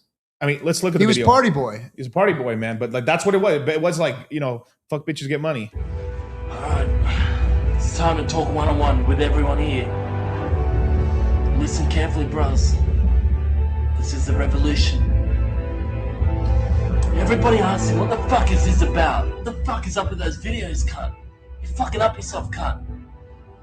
It's a fucking act. There is no Ziz. You mind, bro? I'll give you more reason to mind now, bro. It's fucking Ziz, bro.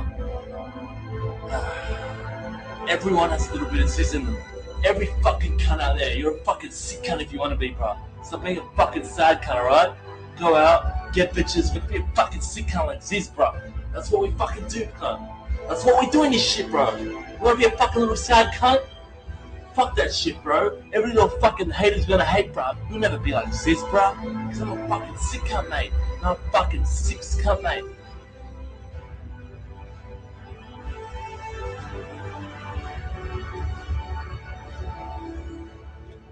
And every one of us has a little bit of Ziz in us. You just don't know it yet. You're sitting here going, who the fuck is this fucking faggot? Well, you're probably right, but fuck, I'm shredded, bro. Yeah, you can't. So at the end of the day, bro, you gotta listen to this. If you're a fucking shredded sick cunt, you can get away with anything, bro.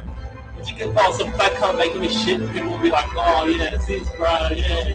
No one gives a fuck, man. In life, if you wanna be noticed, you gotta be a fucking ripped cunt, you gotta be a shredded cunt, you gotta go to the gym, you gotta be a sick cunt, you gotta fuck bitches, you gotta not give a fuck. So that's what we do, bro. That's what the Ziz cunts do. That's what the revolution is, bro. None of these fucking sad cunts. We're all gonna fucking make it, bro. That's it. Mm-hmm. That's what it is, man. Yeah. We're all gonna make it, bro. And like, he's like, all you little sad cunts, bro. Doesn't that hit right there in the fucking to these black pill fucking Zoomers, dude? It's like, you little fucking sad cunts and shit. Like, you gotta try. Yeah. You have to try. I mean, like, you may not get to the highest level, but like. And now something that Clavicular does talk about that like everything they've talked about is like they just rebranded it to like it's been talked about before. It's just been rebranded. Yeah, and just there's nothing new under the sun, baby. There's almost nothing new under the sun, besides maybe drugs, maybe. But besides that, but like there's kind of there is a little bit of something called the IQ pill, which is like, you know, in order to get these life-changing surgery, like they're talking about surgeries now, you know, like to ascend basically, right, or get better looking. But like 80% of looks maxing is just getting not fat. I mean, it really is. Now there's entire things where people's like maybe their teeth are all fucked up, you know, get dental work, and if you get dental work, your fucking face looks, your structure changes. Some guys like do double like jaw surgery, and because some guys are fucked, like their jaws like it's like super recessed. It's like fuck, man. But that's where it helped people. But like literally, most of looks maxing is just lose weight and you look better. Yeah. And then work out, and then most guys aren't working because the big thing with the Gen Z guys, not like the younger guys than Kyle. Are like they're not working on hard in the gym at all. Oh, at all. They're like they're taking steroids and then like bitching out on workout. Yeah, like I mean, it's sad to see, but like Clavicular when he's working on the gym, he was like benching 135. Dog, bro, that's insane, dude. I mean, like I know girls that bench more than that. Yeah, I know girls that bench more than that. That's fucking crazy, dude. So I got something to tell everybody. Looks go away really, really fast. You get old really, really fast, and looks don't matter. And you spend the rest of your life, you know, there's a small piece of your life where it matters from age 20 to like 35. And then from then on, it's like none of that shit matters much. What did you do all that time? You know? Yeah. You know, being 58, it's like, I almost laugh at it because, you know, I know when it mattered to me, but none of that matters anymore. Right. And there's a lot of life left.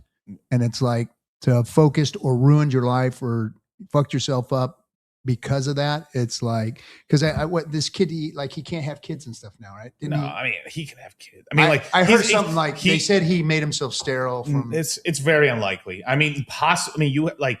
Sterile for there's guys who've been on steroids, blasting steroids, grams of steroids for a decade. You got to take Clomid, and you take HCG twice a week. Bring your shit back. You can bring your shit back. You just have to lower yourself back down to a regular, lower yourself from a gram down to like maybe 150, 140, 200, and then get off of it.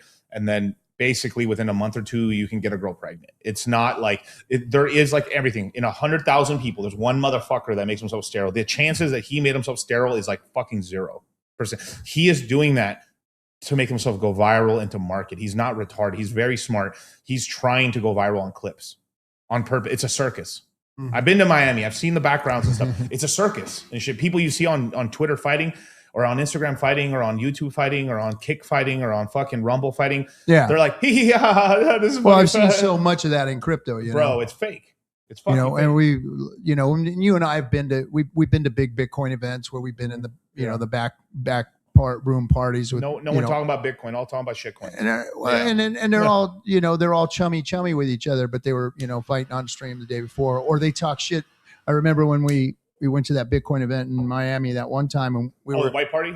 Yeah, we were all in the back, and it was like, oh, hey, how you doing? RG, oh yeah, you're the pirate PULSECHAIN guy. Yeah. I'm like, wait a minute, bro. You were talking. What do you mean you want to shake my hand and act chummy with me? You were talking shit the other day. Like, right. I want to whoop your ass, bitch.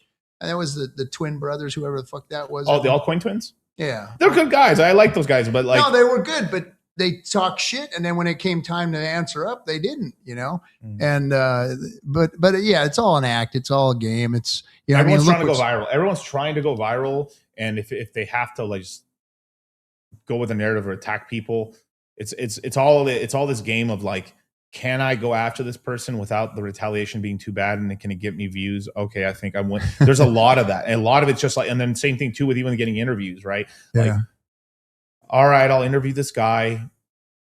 Is he at least somewhere near my level? All right. Or like, fuck, he's bigger than me. Yeah. I'm like, yeah, come on the show. Come on. Like, then all they're like, let's just say like, I have a laundry list of things like before I have a guest on and stuff. And then the guy's like got 100,000 more subscribers than you. Come on down. I don't give a fuck if you're like, you sell fucking drugs to kids. It's okay. You're bigger than me. So like I can get more famous.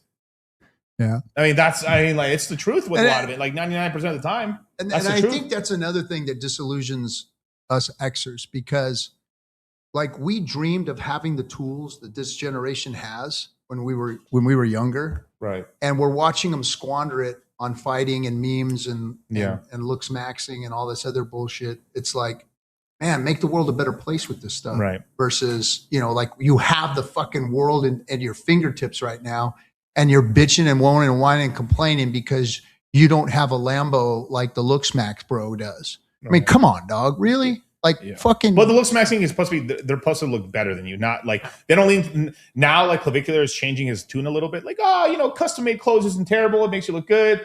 Because he has money now and he can do it. Right? Like everybody talks their back. Whatever they don't have is gay. And whatever you do have is the whole, like, this is what actually, no, these guys are not holy because what I do is holy. Let me show you what makes you holy.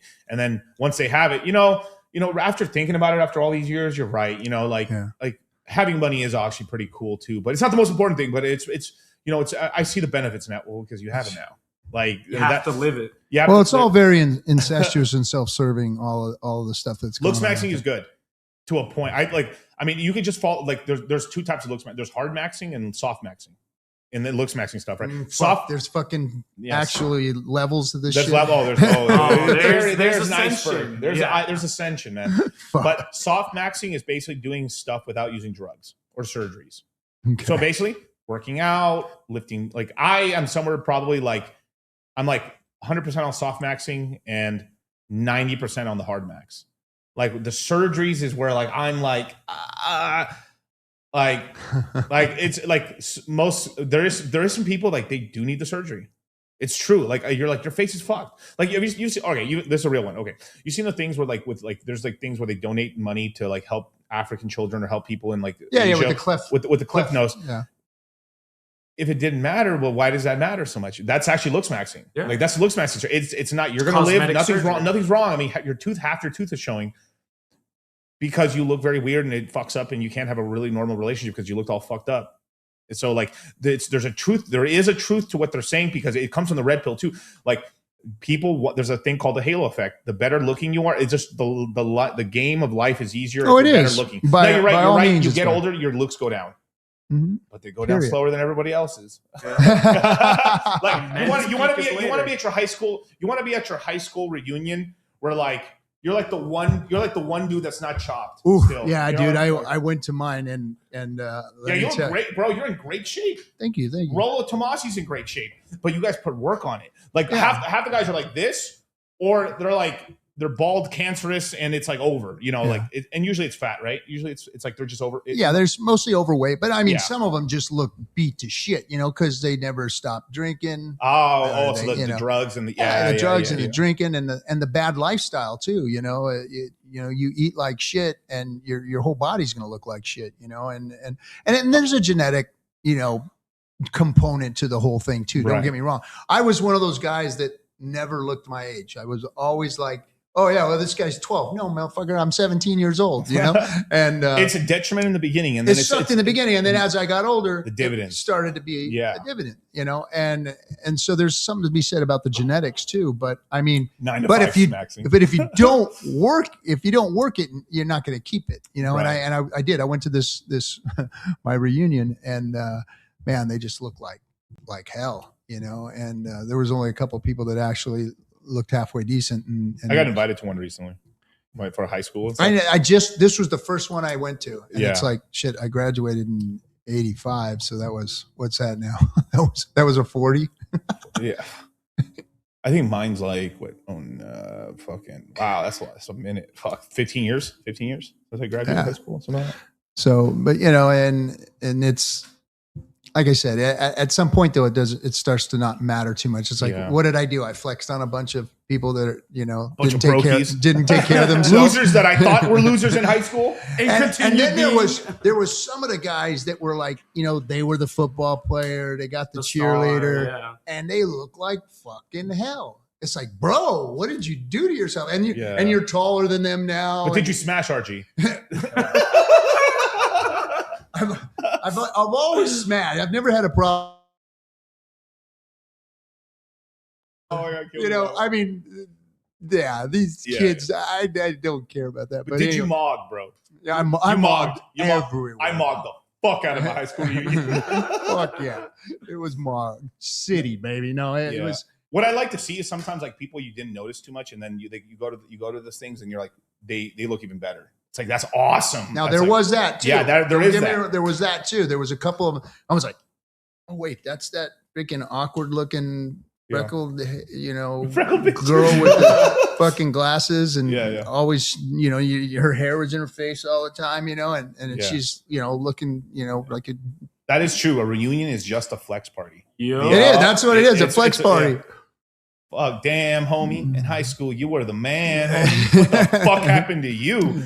They're like, shit, we thought you'd be dead by now. Me too. Me too. Did you join the Marines like right after high school? Dude, I was 17 when I joined the Marine Corps. So your parents had to sign? Yeah, my parents had to sign me off. And I had to come back home. See, I moved out of my house when I was 16. Really? And I was living in garages and on the streets and the side of the freeway and you know, I was a mess. And truant officer picked me up and took me in. But how did they pick you up? Like, they just saw you walking somewhere? Yeah, they saw me outside of the school. Just hanging out. Yeah, they saw me outside and like, get over here, handcuffs, put me in the car, took me back to school.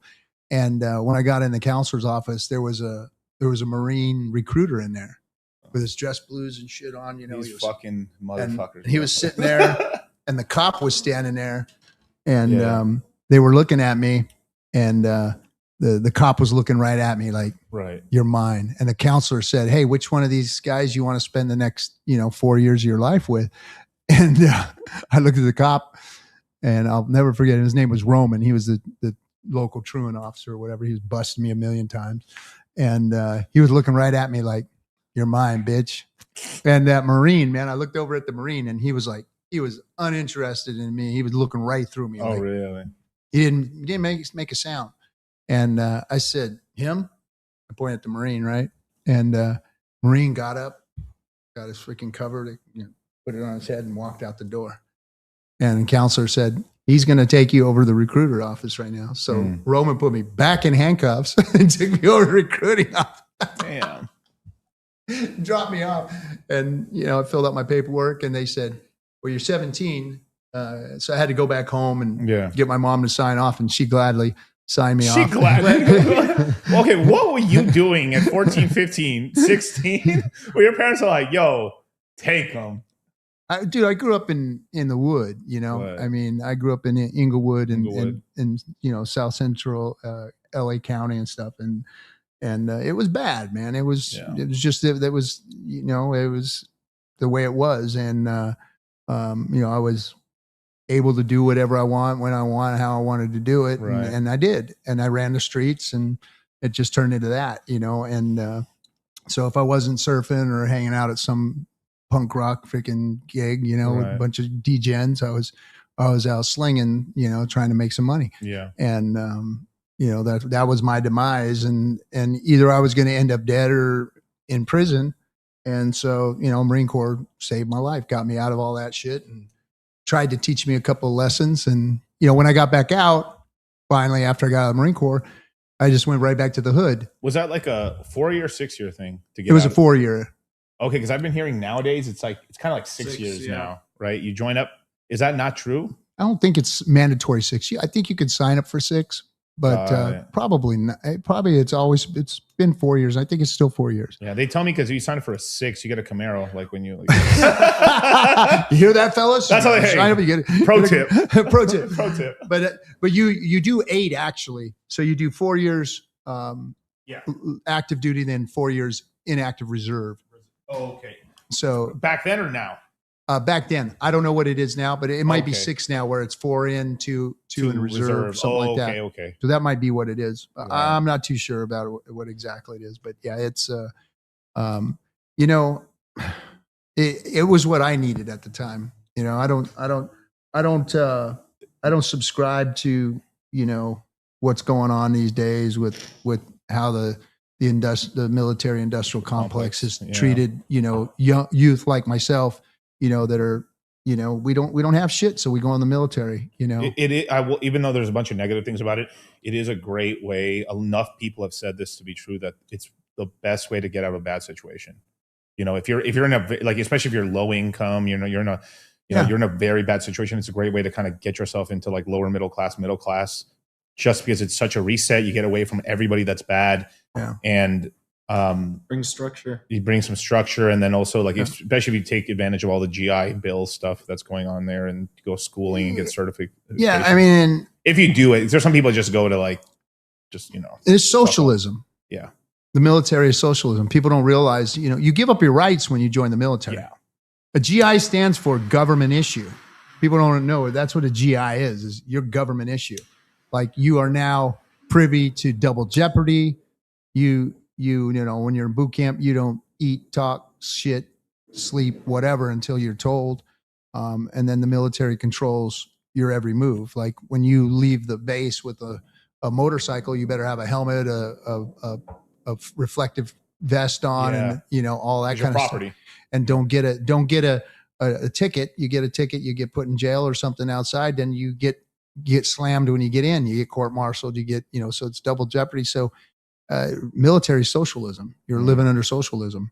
And you know, and with, you know, I knew things were going on in the earlier days, and I started reading some of the books by like Smedley Butler and stuff, War's a Racket, and all this other crap. And now as I get older and I look at the military, and I agree with you that for people that are in a bad situation, it's a good way to get out. But you're cannon fodder for these guys' wars. And like what we got going on right now, I'm really disappointed in it. I was disappointed with the Iraq and Afghanistan, you know, and I lost a lot of good friends. And I'm disappointed with what's going on today, and the fact that we lost six of our soldiers in the last couple of days here. And you know, for what? Friends. I lost some friends in that too. And yeah, I mean, for what? You know, we were lied to.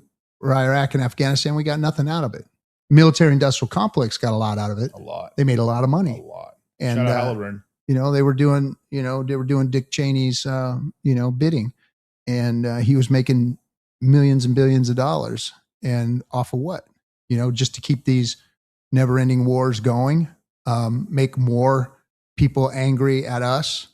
You know, because when you send the dogs of war into a city, into another country, you create problems.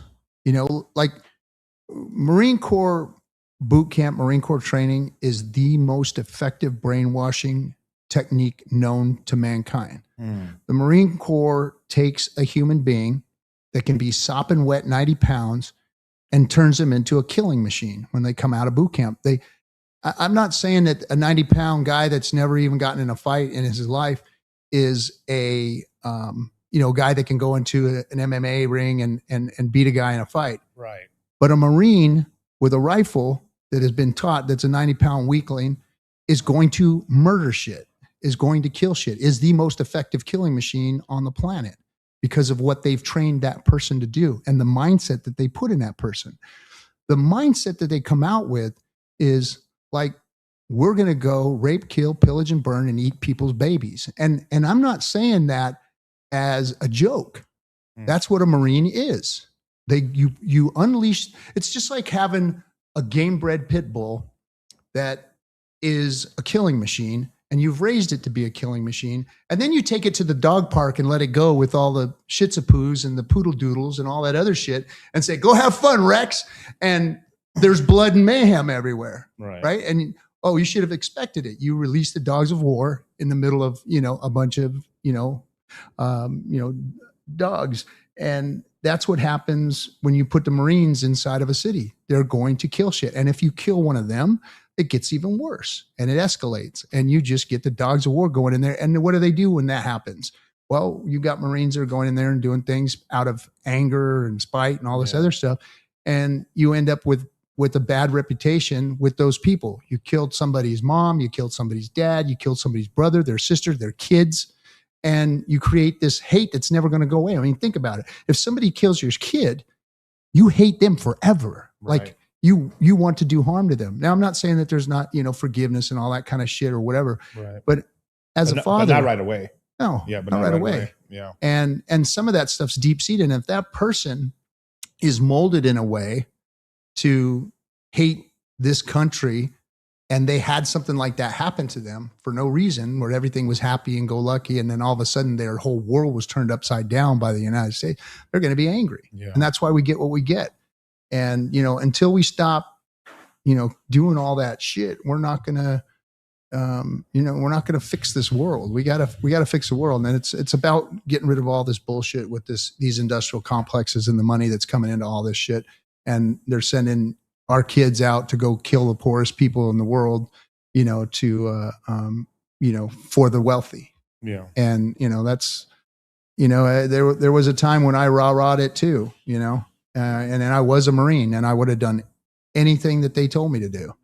But now that I'm older, now that I see it and I see what people are going through out there in the world, it's like, oh man, this is not what it's all about. It's like live and let live kind of shit, you know? And that takes age. That takes age and time. It does, and also time away from that as well. Like, because if you're still in the middle of it, you'd still have that mindset. Like, let's just say if you did another tour, or like maybe you spent 10 extra years there. Mm-hmm. Maybe, I mean, who knows? Maybe you'd still be sort of like that a little bit. Well, yeah, of course. I mean, it never goes away. Right. It never goes away, especially in the Marine Corps. Did you say, isn't like once a Marine, always Marine? Yeah. Yeah. It never goes away. Like there's things that I do. There's certain ways I have to fold my clothes. There's, times I wake up. There's a lot of stuff still like embedded in there. Yeah. And there's still, a fire when I do get upset or, Right. there's still that thing in there. Because they effectively brainwashed me to be a killing machine. And that's just inherent in every Marine. But, you learn how to deal with it, live with it. And then as you get older, you start to learn how useless it is. Like when I was an 0311, I was a grunt. I was a ground pounder. And, when I got out after 4 years, I'm like, what's my skill set? Right. Oh, yeah, I know how to kill people with an M16, and so there was no real skill set. Yeah, there was the benefit of being a veteran, Right. When it did matter. I don't know if it matters much anymore, and how companies are treating it when they do hiring and stuff like that. But at some time it did mean something. But I mean, I think from obviously I didn't join the military, but like I think it has improved. From like if you were a veteran of like World War I or II, you were looked at as hero, and then Korean War as well, and then Vietnam was the low, basically, or like just when it was they were treated so terrible. I mean, that was what a fucking it wasn't their fault. Like it was the people in charge that put us in that war. But those people did not deserve to be treated like that. They got treated like fucking scum. Like they were the reason that like all this shit was happening. Well, because they flipped the script on the whole thing. Yeah, they made the soldiers the bad guys, right? Versus the military-industrial complex, which was really the bad guys. Yeah. This goes all the way back to World War I. Smedley Butler wrote about this in World War I. Smedley Butler was one of the most decorated Marines of all time. Yep. He won the Congressional Medal of Honor and was alive. You don't win the Congressional Medal of Honor and be alive. How did he win it? Do you remember? You've got to do some crazy heroic shit. Yeah. Like you charge a machine gun bunker with a shovel and kill everybody there, right? Like that's. And you save 100 guys. You rush a machine gun bunker with a shovel and you take the hill. That's the kind of shit, and you get killed in the process of doing what you did. Usually you die in it. Yeah. 99.9% of the time people die. So Smedley Butler was this guy that was just the Marine of Marines. And this was World War I. Well, when he got out. Well, he got 2 of them? Wow. Yeah, he got 2 Congressional Medal of Honor. So first Medal of Honor in 1914, Veracruz, Mexico. The second one was in 1915. Fuck, man. Fort Rivers, Haiti. Wow, my God. Dude was the badass of badass Marines. Yeah. And he wrote a book called War is a Racket. Now, he wrote this book way back then because he found out, now this is a guy who's in combat, wins the Congressional Medal of Honor twice, lives twice. Yeah. And he says, wait a minute, you guys are killing all my boys. I've watched all these guys die. I've went and fought these wars for you. I did some crazy ass shit. And wait a minute. He got involved in politics and he started seeing what was going on.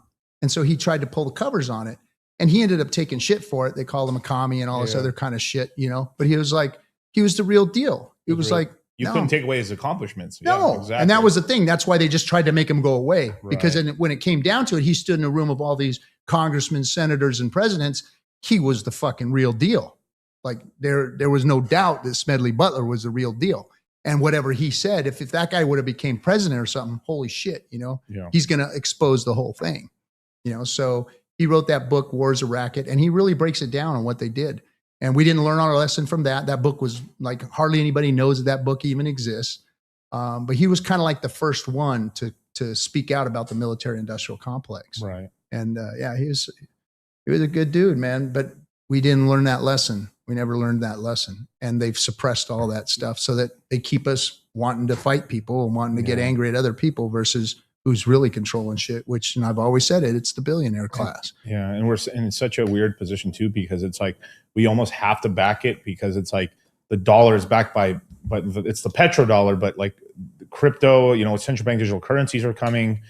And I don't know, like a part of the world has this like imagination. Like, I don't know why, like I can understand like another person in a different country wanting their, like the dollar shouldn't be the world reserve currency. It should be our currency. I understand that because everyone play, these are like the football teams, the real football team, the real teams. Right. But there's like the dollar is backed by the U.S. consumer, the military, and I guess basically, commodities being priced essentially, or whatever demand is basically, right? Yeah, productivity and all that stuff. Productivity and everything like the technology, right? But that's why I always laughed at the whole thing. BRICS is going to take, bro, BRICS ain't going to do shit. I mean, like it's like no. like they're I think the second largest, the euro is a fucking trash. Now I think if the Japanese yen was more used internationally, I think it could have a shot. But like the Japanese economy isn't doing that well. The population's like collapsing. I mean, and that's the really good country. That's Japan. That's like one of the best countries in the world, and it's still not that great. Where's it going to like? The biggest explanation is like, where's it going to go to? There's no other currency it's going to go to. It's going to be a fusion. It's going to be a crypto fusion dollar that's taken over. It's still the fucking dollar. Well, I mean, exactly. And that's what I was talking about in the early days. We were having these conversations. We were talking about this. I was always saying, everyone would say, oh, the dollar's going to die. It's crashing. It's crashing. Isn't it crazy? That's 5 years ago. Yeah. 5 years ago, we've been talking about this. And I said, no, it's not. Yeah. No, it's not. The dollar isn't going anywhere. There is nothing else. And, the world's going to have to deal with it. Now, whether or not they turn it into freaking stable coins. It's still the dollar that backs it. There is no. It could even. We might even get like a crypto backed dollar, but it's still a dollar. It's still a dollar. It's still going to be based on the dollar. They're not going to base it on anything else. They're not going to base it on Bitcoin. Like all these Bitcoiners were saying, oh, we're going to measure things in Bitcoin, you know. That's never happened. Shit, it's never going to happen. There was a small point in time. I was there. I remember it. During 2016, 17, you would use an exchange. I remember having to type in the amount of Bitcoin in order to buy coin. There was like, you would really have to ratio shit. Kyle, I don't know if you understand this. You had to ratio. You had to ratio it in either Ethereum or Bitcoin back in the day, and it was a fucking pain in the ass. You had to do like math. You would just like the average person would just put one Bitcoin or like one Ethereum, right, or whatever way it was, and that was during like Ether Delta times or during like, you know, back in the day during early Binance, and it's because of stable coins. Like it's like I got shit from Richard on this. When I did an interview with Richard, I talked to Richard. Richard gave me shit for this, and it just, you know, I was right about this. I was like, no, the governments came in, they made sure that like our policy was to make sure that if even if it gets bad or not, it has to be denominated in dollars, and it has. They infiltrated the crypto space, and now that all this information, because I'm gonna do an interview tomorrow with Sean Kelly, I'm actually gonna be talking about this tomorrow. Is that like the early Bitcoin development, I think around 2013, like Epstein and a lot of them, they invested like $13.5 million into the early like Blockstream. A lot of the early, like not all the Bitcoin developers, but basically 2/3 of them took money and they bastardized Bitcoin. Now, they basically they allowed Bitcoin to be safer, you know, like, but basically no upgrades. No upgrades. And this is the thing that Richard was kind of fighting about. He was trying to get like more, you know, bigger blocks, make it faster, do upgrades to it. Yeah. Vitalik used to work for Bitcoin magazine. He had all the ideas he had for Ethereum. He was trying to put them on Bitcoin. And they just fucking laughed him out of the room, and he left and he made Ethereum. Like Ethereum, if they took him seriously, we would have had Ethereum, and there would be no Ethereum. It would have been Ethereum and Bitcoin would have been one thing.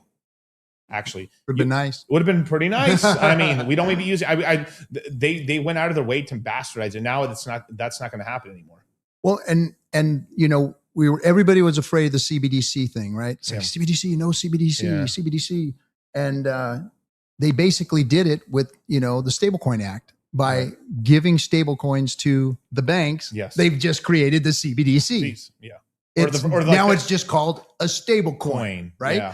Yeah. But it's still a CBDC. Yeah. They can shut you down. They can tell you, no, you can't trade that one. No, you know what? Your account's not allowed to, you know, move these stable coins. There isn't a single stable coin they can't shut down. Yeah. They're all controlled. They're all, because they got rid of the algorithmic stable coin. Any stable coin that was in the way, like the MakerDAO guy, which we had die for a minute. They fucking killed him. They killed him. And you know, we had some people you know and I know and stuff. They saw his body on the beach in Puerto Rico, butt naked on the beach. You know, they killed I think he had jewelry. I think he had an earring at the time and stuff like that. He was stripped and naked, and they found him in the ocean. And they found him on the beach there. Oh, magically the tide's strong enough to get rid of everything. Like if you went into the water right now, right? Your watch would still be on your wrist. Yeah, maybe your bandana could have fallen off or something like that, but like you still have your pants on or your shirt on, like magically butt naked. And then he was saying they were honeypotting, you know, like crypto guys don't get pussy, or at least most don't, right? And so like if you work in the crypto industry and magically these women start like paying attention to you, if you haven't looks maxed and are like six pack you're not a looks maxer, if you're not a looks maxer and you're dork and shit, and like wow, this 10 out of 10 like Latina lady, or this 10 out of 10 fucking Asian girl, or this white girl's talking to you, be scared. And he ended up dating this girl, and then I've caught this girl. She was trying to put, you know, they were trying like they put CP on my computer. They were trying to blackmail me and stuff. They're like, I'm in good health. They're going to kill me. They killed him. And basically because they got rid of him. Then after they got rid of him, they basically bought enough so they could vote into because DAI used to be only Ethereum backed. So it actually was a stable coin that they couldn't turn off, they couldn't shut down, and it was backed by the second best coin in crypto, which is Ethereum, right? So, and that's fully decentralized, and they can't shut Ethereum down. So basically, they couldn't shut this down. So they basically bought enough of the Maker, voted in to fuse the pool of the instead of being Ethereum only backed, they put USDC and Tether. Now they could shut it down, and they got control of it.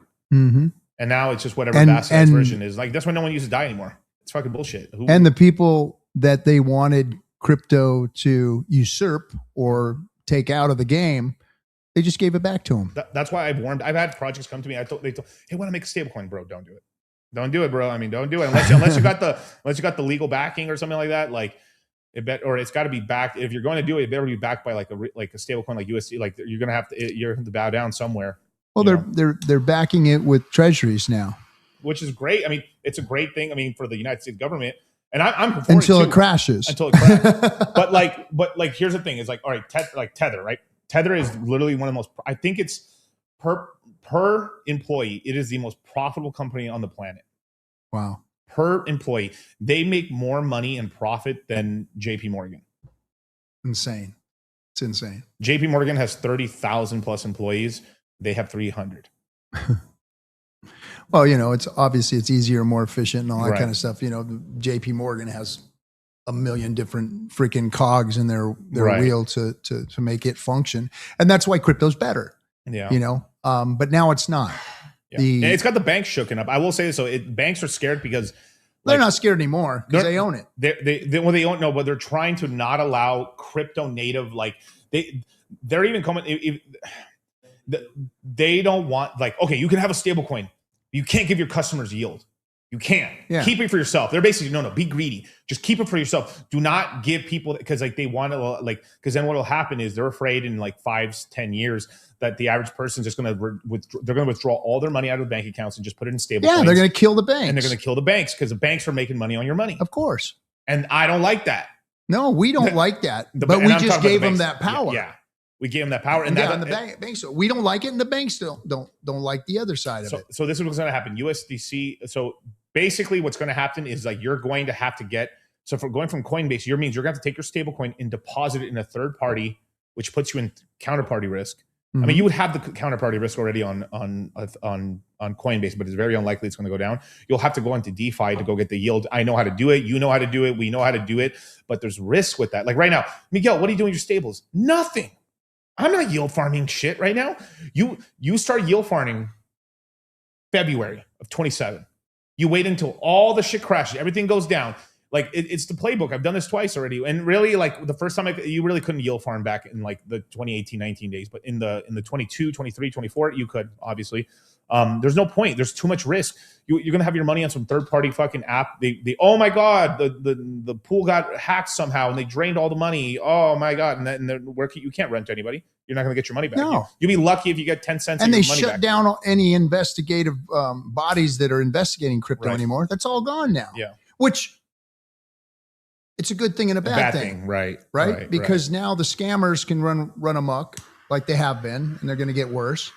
I mean, one bonus: Dubai's getting shot up. I mean, and there's no protections. And I know a lot of people in crypto are very libertarian and very they say they're libertarian. They want anarchy. They're communists. Well, they don't know what libertarian means. No, they anymore. don't know. They don't know. They're I wish people say laissez-faire. That would be that's actually probably worth more. It's just the least amount of government involvement. Just let me do what I do. Let me trade with my common man. That's what they want. But like this, I have a business in crypto, right? And how dare you sell a fucking course? How dare it's how dare you make any money or do sell anything, motherfucker? That's the entire economy. It's capitalism. How dare you sell fucking? How dare you be a plumber and make money? How dare you charge me? No, they never say that, but that's communism. Because that's communism. They're communists and shit. They're but then it's hey, you guys, we got to band together. I want you guys to invest into my ICO. And that's okay, right? That's okay, right? Hey, you guys, I want you guys to sacrifice for my new token. That's okay. But when you sell a product service, that's bad, right? And we're not getting people leverage trading. We're teaching them the information and how to self custody and basically be in crypto, right? Oh yeah. But there is just this huge disconnect where we're in the money game. Yeah. We invest in money printers. That's what crypto is. We're literally investing in microcurrencies. Yeah. We're investing in better money and the money printer, and we've got better money and a better money printer than they have, right? Because we figured out how to restart the whole system and do it over right. And that's what DeFi is. And that's why, I promote what I promote. I have my nonprofit that I work with and all that kind of stuff.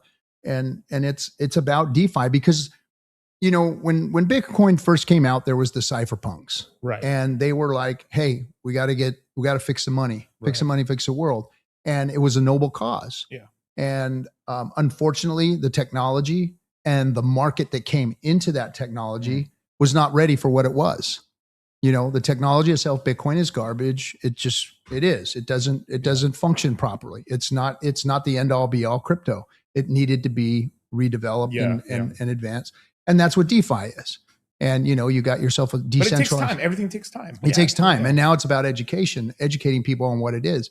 Because if it's going to survive, if it's going to do what it's supposed to do, then people have to be out there, you know. We invest in shitcoins around here, sir. That's right. But like the difference between like me in like the last cycle, like in the 21 cycle, right, was I was more highly concentrated. It was more of an altcoin market, and I was I did still have Ethereum, but I was, you know, I was heavy in Hex. I was heavy in kind of and that's where the money was. That's where the X's were. The X's were, and you know, I was in a lot of other tokens. This time around, you know, I was like half my money was in Bitcoin and Ethereum. And then Solana, like I diversified, and that's what we talked during the quarter. A lot of the guys who listen to us back, like right now, normally I'd be getting 300-400 live viewers. I'm getting like 100, 120, 130. And the guys that are watching us right now having this conversation are the ones that are going to make the money because they're going to buy Bitcoin and Ethereum cheap. Then they're going to be able to buy any altcoin that they want at the best prices ever. Even XRP guys will make money. Yeah. And I'm saying, like, you'll buy XRP for 50 cents, 80 cents. And it'll go back. It'll probably go to $5 this next cycle. You'll make some good money if you believe in it. Now you got to choose pick your. But the thing is about not putting all your money. We already have all our eggs in one basket. It's crypto. Yeah. So diversifying a little bit is good. I believe Ethereum is going to perform better this next cycle because we're getting a job or opening up a business. That's what you should be doing. Yeah, and that's something that we got shit for this. Like back in the day, would we tell people like these people were making hand over fist in money in 21? They're like me, like. I told people, me and Charlie told people, don't quit your jobs. What? Yeah. Every other crypto influencer is telling me to fucking quit my job, move to Dubai, go to Puerto Rico, go to fucking 90% of the Puerto Rico boys are broke now. Yeah. 90%. They're all coming back. They're all coming back or they're fucking with tail between their legs. And there's a reason for it. And that we should talk about that reason and where we're at today, because I think that's what's most important is, you know, what are people looking at today? How is the market look today? Why is it the way it is? So, you know, in the cycles that we watched, you know, you could almost trade on the clock, you know, the way the cycles were. Right. Well, now that's changed, and there's a reason for it. You know, when the Bitcoiners held the Bitcoin, now they don't anymore. Right. When the Bitcoiners held it, they would run it up after the halvening. It would run up. You want another one? Oh, no, I'm good. Thank you. And when it ran up, those Bitcoiners had expendable cash. Yeah. And they said, well, hey, I'm going to take some of this Bitcoin now and I'm going into Ethereum. Yeah. I'm going into the altcoin market. So they moved it. Oh, thank you. I will take some water. They not a plug, but essential. we used to use the same water processing company I used to have a product that used basically a certain, like you had to use a certain ionized type of water that would mix with oil. And we use the company that helps manufacture this water is a Japanese company. Actually, they're the people that can. They got their shit together. They have their shit together. Like the Germans. Yeah. So what we've seen was the Bitcoiners that used to run up their bags, their big monster bags, and they'd run into the alt market. They'd run the alt market up, and then they'd pull it. Yeah. And when the alt market would run, that's when we'd see retail jumping on in. Because there's action. There's action. There's action. And because of that action, we saw the markets go up every time like clockwork. And then we seen them dump. Yeah. And it was like, time to get out, guys. And then, retail would get scared and jump out and all that kind of crap. So this cycle, the Bitcoiners sold all their Bitcoin to the institutions. When they told you to hodl too. That's the big thing. Like they were now the top Bitcoiners. Now that the top Bitcoiners cashed out, where are they? Like the Bitcoiners have gotten so quiet. So quiet. Because they cashed out because I'm not talking about a guy that has 10 Bitcoin. That's still a lot of money. But like I'm talking about these are guys who were like 1,000, 10,000 Bitcoin is $1 billion. Yeah. So they were dumping, $1 billion at a time. So we had billions of dollars come in, and then Basically, and they didn't do it on the market. They did it in OTC trades, and we some saw market, that. but OTC mostly. Mostly it was OTC. That's why we didn't see a run up. Right. And then as soon as BlackRock announced that they had their $1 billion or 3 billion, 3.5 billion or whatever it was of Bitcoin, that's when we saw the run up go to 120. Yeah. And guess what? All the OTC trades stopped.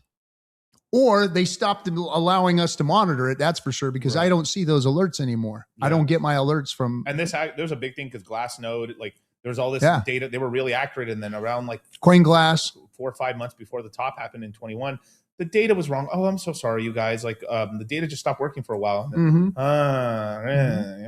So I was screaming about it a year and a half ago. That hey, look at these OTC trades, guys. Well, that's what it was. The old guard, the freaking cypherpunks, the people that were supposed to bring crypto to the market, they sold their bags to the banks. The banks bought it, and the banks didn't come into the altcoin market. Right. They didn't want it. No, because retail and they can't. And look, and the federal, because like, so I've been reporting. So I've been doing like so whenever the Federal Reserve has a FOMC meeting. So I brought back the FOMC meetings on my show around I believe February of 2022. After the first cut, they cut again. And then that's when we knew, like after the second cut, I was like, oh, it's over, you guys. Done. We need to get out. And I've been reporting on it. They've said it themselves. They basically said it in the Fed talk that basically too many people have too much money from 21 in 2022 and 2020 that we need to bankrupt them. And then one of the biggest things is like, the economy, a lot of people who made money in the 2020 market, they still have money in the real estate market. So like we need to hurt real estate. Right now there's too much real estate still high. Like they basically were trying to crush the economy, and they did. But they've crushed it for too long. And that's the thing, is the Fed does it too late and then does it too early. Always. So it's like they're never on time. They allow, like, they should have been cutting, like the big fuck. We were actually another reason why 2025 didn't run as much is because they did not cut in 2025. They waited until September of 2025 to start cutting. Well, nobody had expendable income. Yeah, but like we're okay. This next bull run is going to be a little bit better. It's not going to be like 21 because it's not the same level of spending. Like they did. No. But we are going to have a better run because it's going to. So where's the last place Americans have money right now? Besides the stock market, but like the most people, the top 10% people have owned all in real estate. It's real estate. And if you bought a house, I'm not talking about someone like you who already has your house paid off or already had you had a chance to buy in the 80s, 90s, maybe you didn't, but like you had a chance to buy 80s, 90s, 2000s. So I'm talking about 2010 to 2020, or let's just call it 2019. Everyone has equity. Mm-hmm. About $100,000 on average to $500,000 in equity. A lot of people haven't paid off their house, or maybe some did, but like there's a lot of money trapped. But the thing is, it's too expensive to do a refinance or a cash out refi or put another mortgage. Yeah. I've talked to a lot of big real estate guys that I know that have like 500. And a lot of people don't want to do it after 2008. Yeah. Because the people that took equity out in 2008, they got their asses handed to them. Oh, they got destroyed. They lost their houses. 2006 would have been great. Yeah. And so the thing is that, Gen Xers are the ones that did that. A lot of Gen Xers got wrecked in that market. And would you, because you were around that time, do you think like maybe 1 in 10 made a fortune and stayed rich? Or like, what do you think percent, if it like 1 in 10, 3 in 10 that got rich? That basically got rich and actually stayed rich? Or because like, a majority of people just got rich. I mean, I live in a town of entrepreneurs. The town I live in is full of the Orange County entrepreneurs. I'm good. Orange County entrepreneurs moved out to where I was and bought big homes and built their businesses bigger and all that kind of stuff. Most of them aren't around anymore. Most of them lost their businesses. The real estate market, a lot of them were real estate guys. They got just crushed. Yeah. And, and a lot of them ended up going back to work. It's 40% but of the here's economy. the other thing about all that is that the boomers' houses are paid off. Yes. The boomers own all the property. Yeah. And some of the extras that are left, myself, we have property too. You have properties too. But we're gun shy as fuck. Mm-hmm. Like we are scared to go rip any equity out of our homes because we saw our friends get thrown out on the freaking street and have to move to, other places where it was cheap and got shit jobs and can't come back to the place where they had originally lived. And so with all that, you've got boomers dying off, Xers inheriting that. Mhm. So now the Xers are going to have money, but the Xers are uneducated and scared. So what's the last thing they're going to go running to? Something like crypto. They're going to want to get into something more stable. They're going to want to get into something that actually is going to, pump them back up during their retirement. I mean, I'm on the cusp of retirement. Yeah. And a lot of the Xers are that are going to have this money. So how are they going to use that? Because their 401ks were wrecked. Yes. A lot of them had to cash those out. Even though the stock market's up, nobody's got them anymore. Nobody's got them. No, there is some like there is 10% that do have their like. This is why we're such a proponent of I know Robert Kiyosaki pretty well. If you can't get into like owning a business, you have to be a part of the capital class. Mhm. You have to be. You own a home, you own stocks, crypto, real estate, or a business. You hopefully one day you go from just like working stiff to like a business owner that had. But everyone, no matter who you are, even if you're a doctor or just a janitor, you have to get into the asset game. Yeah, at some point. and 2008 priced a lot of the Generation Xers out of the markets. So whether it was investing or more real estate or even getting into business, they got priced out of it because they lost the equity in their home, so they couldn't start up a business. They got they got X'd out of being able to cash in on that. Now, shout out to my boy Robert Kiyosaki, the quadrant right here. Marine. Yeah, Marine. Yeah, good guy, good man. Oh good yeah, man. no, I've had some really cool conversations with Robert, Kiyosaki. yeah. He's missing a step these days, but Well, it's 'cause, he's getting old. Yeah, he's a Vietnam vet, man. He was in real that. deal. It's so crazy. He's like, he took a helicopter over to go buy silver and gold. I got in trouble for it and everything. That's so funny. Yeah, he's an interesting character. I've spent some time with him in green rooms and stuff. I spoke on his stage one time, but back to the where's the money going to come from? Right. The millennials on don't have the money unless it's like some Instagram or That's the business now because it's because I mean AI or like the AI on the internet has like crushed a lot of Main Street businesses. You have to be online. So you got to have an OnlyFans account or a really good Instagram account. Yeah, you better have a good Instagram. But that's just one percenters. Those are one percenters in that world, and that's not where money is going to come from. Until we have every kid in the block, running around with a Robinhood app or something buying crypto, we're not going to see a big pump. It will happen, but or you educate people enough to where they're not afraid to get into something like DeFi. I think the next cycle will be better, but like I see real estate bottoming out in the middle of 27, mostly based. So Jerome Powell is out of here May 12th, but he's not. But he's technically, you're right. Every Fed chairman has the right to just join the board, basically. Yeah, he can stay on the board and be a voting member. Right.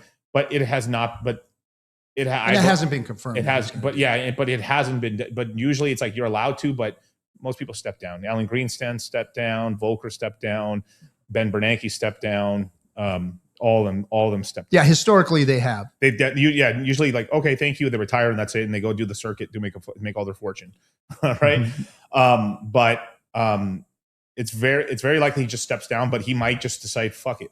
He's got a vendetta, right? It totally can happen, but where you're going to have a new chairman and he's going to cut interest rates by 1%. He said so already. They're going to cut it by 1%. That's going to start. That's where the interest rates get low enough finally to start like refinancing. Yeah. And there's people who need that 100K out of the house, and they're going to play the equity games. They're going to play the crypto games, and it's the millennials and some of the younger Xer guys, not the older Xer, but the younger Xer guys are going to take the shots because they're still building the wealth and they need the money. And when you like, wow, I took 300,000 out, I got a new payment, but like, fuck it, let's go get the new Escalade. Let's put 100 grand in the stock market, and that's what they're going to do. Yeah, and that's that's been the breaks we've had since 22. That's what's been holding back the U.S. economy. Really, is the real estate market's been fucked. Well, the money's gummed up. Yes, it needs to flow. Look, there's plenty of money out there. Yeah, it's just stuck at the top. Right. It's not flowing, and until people are buying $1,000 tennis shoes, and I used to say $100 tennis shoes, but that's not the case anymore. How much were they back then? Like a good pay, like in the 80s. In the 80s, like if you paid $100 for a pair of tennis shoes, that was like out of this You're world. balling. That you were balling. So how much were some Christian Louis Vuittons back then? Do you know? They didn't even have any, bro. Yeah, they did. But they're Italian, but they weren't. They weren't. All right. They weren't a thing. Like, I'm sorry if I had drip in the 70s. I'm sorry. there was no Instagram to show off your drip. Right. Like, what were you going to do? Hang out in the hood with nobody knew what that shit was, you know? Now everybody knows what everything is, and it's important. It wasn't important back then, you know? Right. You had a pair of Vans, you were doing good. Yeah. You know, if you weren't wearing your old beat up Chucks, you know, I mean, you got to have your Air Force Ones with no creases, man. Yeah. You know, and that didn't start getting popular till later on. But until people are buying rims and tennis shoes, in the retail market, you know, the money's going to stop flowing. Right. And that's the one thing that I don't understand, why people don't want people at the lower end of the spectrum to have money. That's what makes the economy move. Yeah. You know, because even though a rich guy buys a bigger house than me, we both only have one house. One house, yeah. But all these other people being able to buy a house puts hundreds and thousands of people in the market, and that gets things flowing. And money has to flow. It has to move. Every dollar that gets put into the economy turns into like $3 and something cents worth of economy, you know, because it rolls and flows. It rolls and flows. And it's not right now. The pump is stopped. And you got to get that pump going again. You got to put money in the pockets of people that need it, that'll spend it, whether they need it or not. I mean, but they'll spend it. And that's what's got to happen. And, you know, I've always said we need something to do. I used to think that maybe going to Mars was a good idea. I don't think that's a good idea anymore. I just think that it's technologically, we just can't do it, and it's unnecessary. But we do need to get into, you know, doing better things. We need engineering, ingenuity, things going into our ecosystem here that are going to make the world a better place. And, you know, AI isn't the only thing that's going to do that. We need other things doing that. So that money's got to flow. It's got to go into these things. Right. And that's when you're going to start seeing money again. And then, like you said, that's when people are going to start moving into the asset classes. Yeah. And crypto can be a good asset class if they don't fuck it up. And right now it's on the verge of being really fucked up. And DeFi is the only place to go and get real crypto anymore. And that's why I advocate for Hex and PulseChain, and because it's the only DeFi platform, true DeFi platform that I really know exists. Yeah. You know, and we're the cypherpunks. Those of us who are promoting DeFi are the cypherpunks. We're what's left of that. Those guys sold out, they got their money, and they didn't do the right thing. They did the wrong thing. They did exactly what they said they weren't going to do and what they were railing and fighting against. Mm-hmm. They said, we want to get rid of the banks. We want to bank the unbanked. Well, now you just made it to where you can't bank the unbanked because you gave it to the fucking banks, and now they own crypto, and now they own the ability to manipulate it, like we saw with allegedly Jane Street. Right. You know, so I mean, they've already taken it, and again, nothing new under the sun. They're going to do what they've done to everything, and they're going to manipulate it and make it to where they make money and nobody else can make money. And that's where we are. And people need to get that through their thick heads, that that's what's going on out there. And if crypto bros and broettes don't turn their shit around and start, you know, promoting DeFi and educating people on DeFi, this thing is just, they're going to wreck it. Yeah. I mean, but they've turned the economy into like it's a gambling economy, whether of course. And it's like you can get rich in crypto, but it's like you can get rich for sure, but like it's not like there is fast money in crypto, but it's like 2 years out of the 4, it's some fast money. But you have to invest. Right now it's not sexy, but obviously I would like you guys to buy Ethereum at $1,000, right? But like, even if you bought Ethereum in $2,000, you're going to be in profit in a year or two on Ethereum. But it's like, but the problem is there's guys that have money and have jobs, and like it's really like the business owners that really can get really rich because they have disposable income. But they're also, why do you have disposable income? Is because you're doing productive things in the society and you're creating jobs, or you're out there. You can be a solopreneur. I mean, I was a solopreneur essentially, and was making good money. It was just really hard on my body, but it was like if you hustle out there, like this is why I tell the guys to hustle in your 20s while your body holds up and stuff. So you can take all the risk and you can just and you can screw up and come back 2 or 3 times. It's easier to be poor in your 20s. Mm-hmm. It gets harder in your 30s, and nobody wants to be poor in their 40s. Yeah, nobody wants to be poor in your 40s, especially if you're starting a family and all that kind of shit. It's a hard deal, and it's stressful, and it when you're in desperation mode, right? you fail. You're not working optimum. If you're young and you don't give a shit and you're just out there trying to do it, that's when you're successful, is because you don't care and you're just out there doing it, And you could still fuck up like 18 to 25, but like the sad thing is, like, anyone could always turn their life around, but it just gets harder. Like if you're like 30 and like it's time to really get this together, you can do it, but like, man, you wasted a lot of time. But like it's like I felt for a long time like, man, I fucking threw my 20s away working, and now I'm really happy I did. But you didn't, because here's the thing, you learned. Yeah. And I never call it failing. I call it falling forward. Right. Because all those things, you're learning lessons. And, a lot of people don't look back at what they did and go, well, hey, I learned this, I learned that, I learned not to do this, I learned to do this, this was successful, this wasn't successful. And it's a learning experience, and not everybody hits that thing the first time. Sometimes it takes 10 things. I mean, freaking Kentucky, Colonel Sanders, Arlen, whatever his name was, he didn't get rich until he was 65 years old. He was failing out there all the time. And, you just got to keep going until that thing works for you, if you're an entrepreneur. If not, you just work your ass off and invest, wisely but, back to, the whole Bitcoin thing and, where it's at today, it's. Are you buying Bitcoin? Am I buying Bitcoin? Hell no, I would never buy Bitcoin. Really? I would never buy Bitcoin. So what are you buying?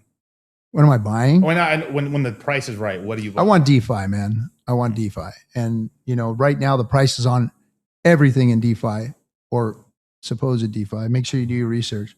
You know me, I've always been an advocate for Hex. Yeah. And I think that it's priced perfectly right now because, we've seen what it's done. We know what it is. It's fail proof. It's what Bitcoin should have been. It generates its own yield, gets rid of the mining bullshit. And it's decentralized. And people have an argument for it, based on, the wallets and stuff that are out there. But I haven't seen it ever do anything wrong, so it's just priced right. When you mean by DeFi, like you're not going to buy some Ethereum. I mean, obviously, like you're like, even believe it or not, I think even Uniswap will do pretty good this next cycle. Believe it or not. I mean, any DeFi platform, if people are getting educated right and being put into the right space, I think is going to do well. Right. And you know how it is. In a bull market, you can throw a dart on the board and hit anything and make money. Yeah. And we'll end up seeing that again because of the people that aren't educated are just going to come in and their neighbor's going to tell them to get this thing and that thing. And then they're all going to start pumping and people are going to be looking around like, oh, I'm going to get that. It's cheap. And and then, buy the news type of shit's going to happen. Right. But I think we're at a crossroads in crypto where Bitcoin has turned into the banker's coin, and DeFi is it going to survive or is it not? Are they going to allow DeFi to exist? Are they going to allow it to survive?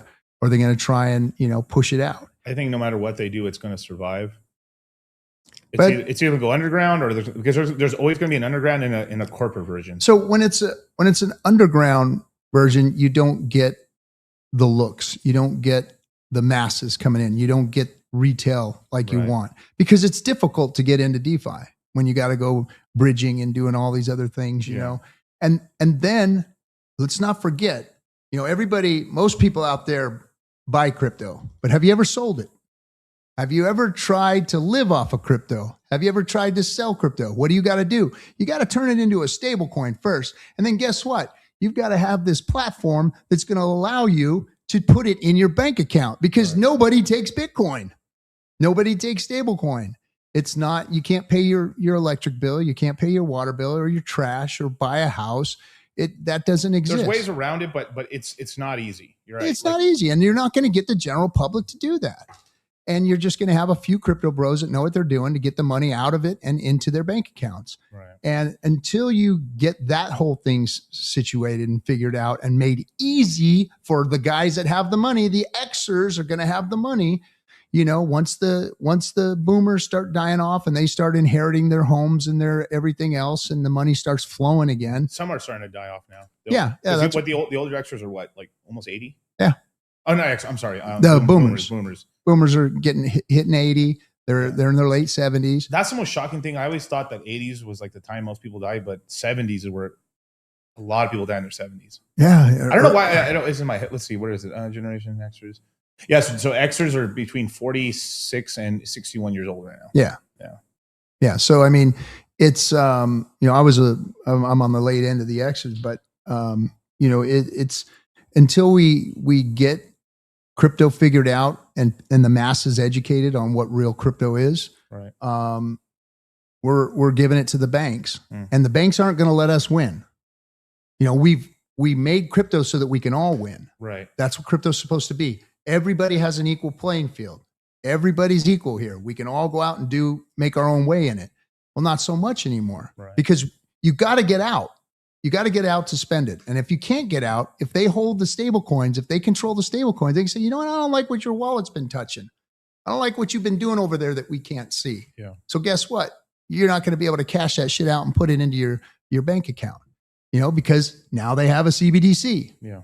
Because the stable coins are owned by the banks and, the Brian Armstrongs of the world, and so that's where I see the problem is that, they've got control of it. We don't have it anymore. And, DeFi is the key, but it's about education, ease of use, and people being able to get into it. And on a macro level, people being able and not afraid to buy that stuff. Yeah.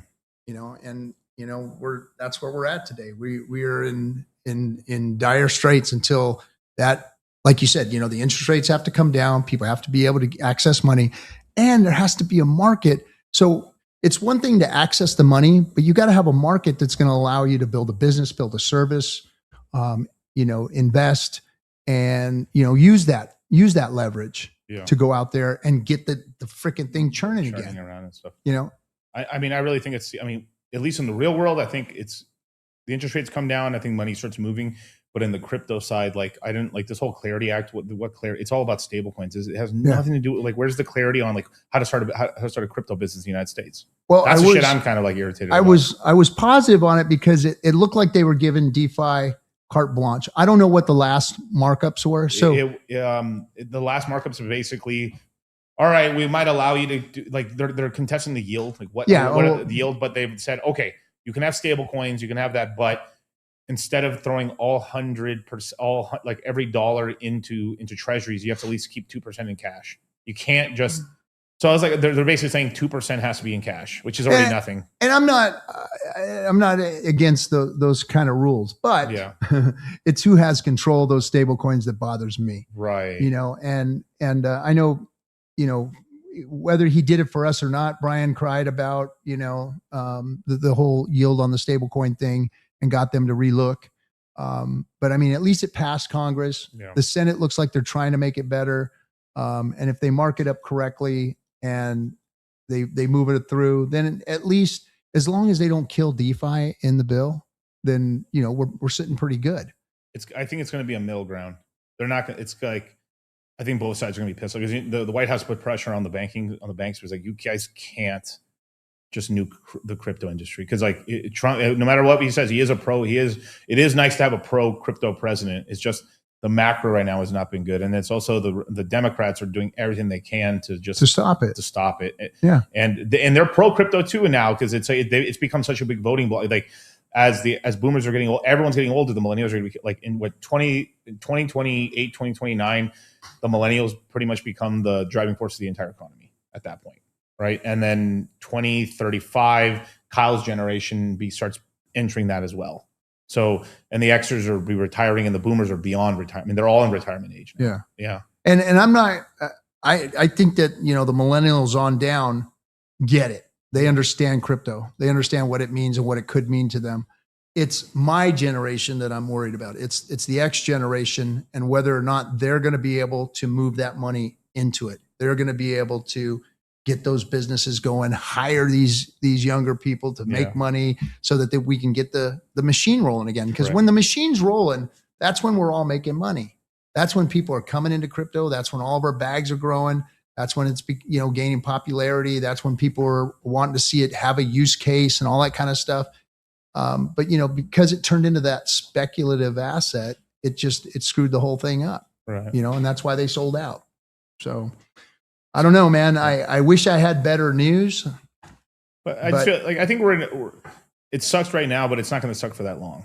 Like, No, we're everything always turns around. It's a cycle. Everything always turns around. We're in a really deep, bad cycle.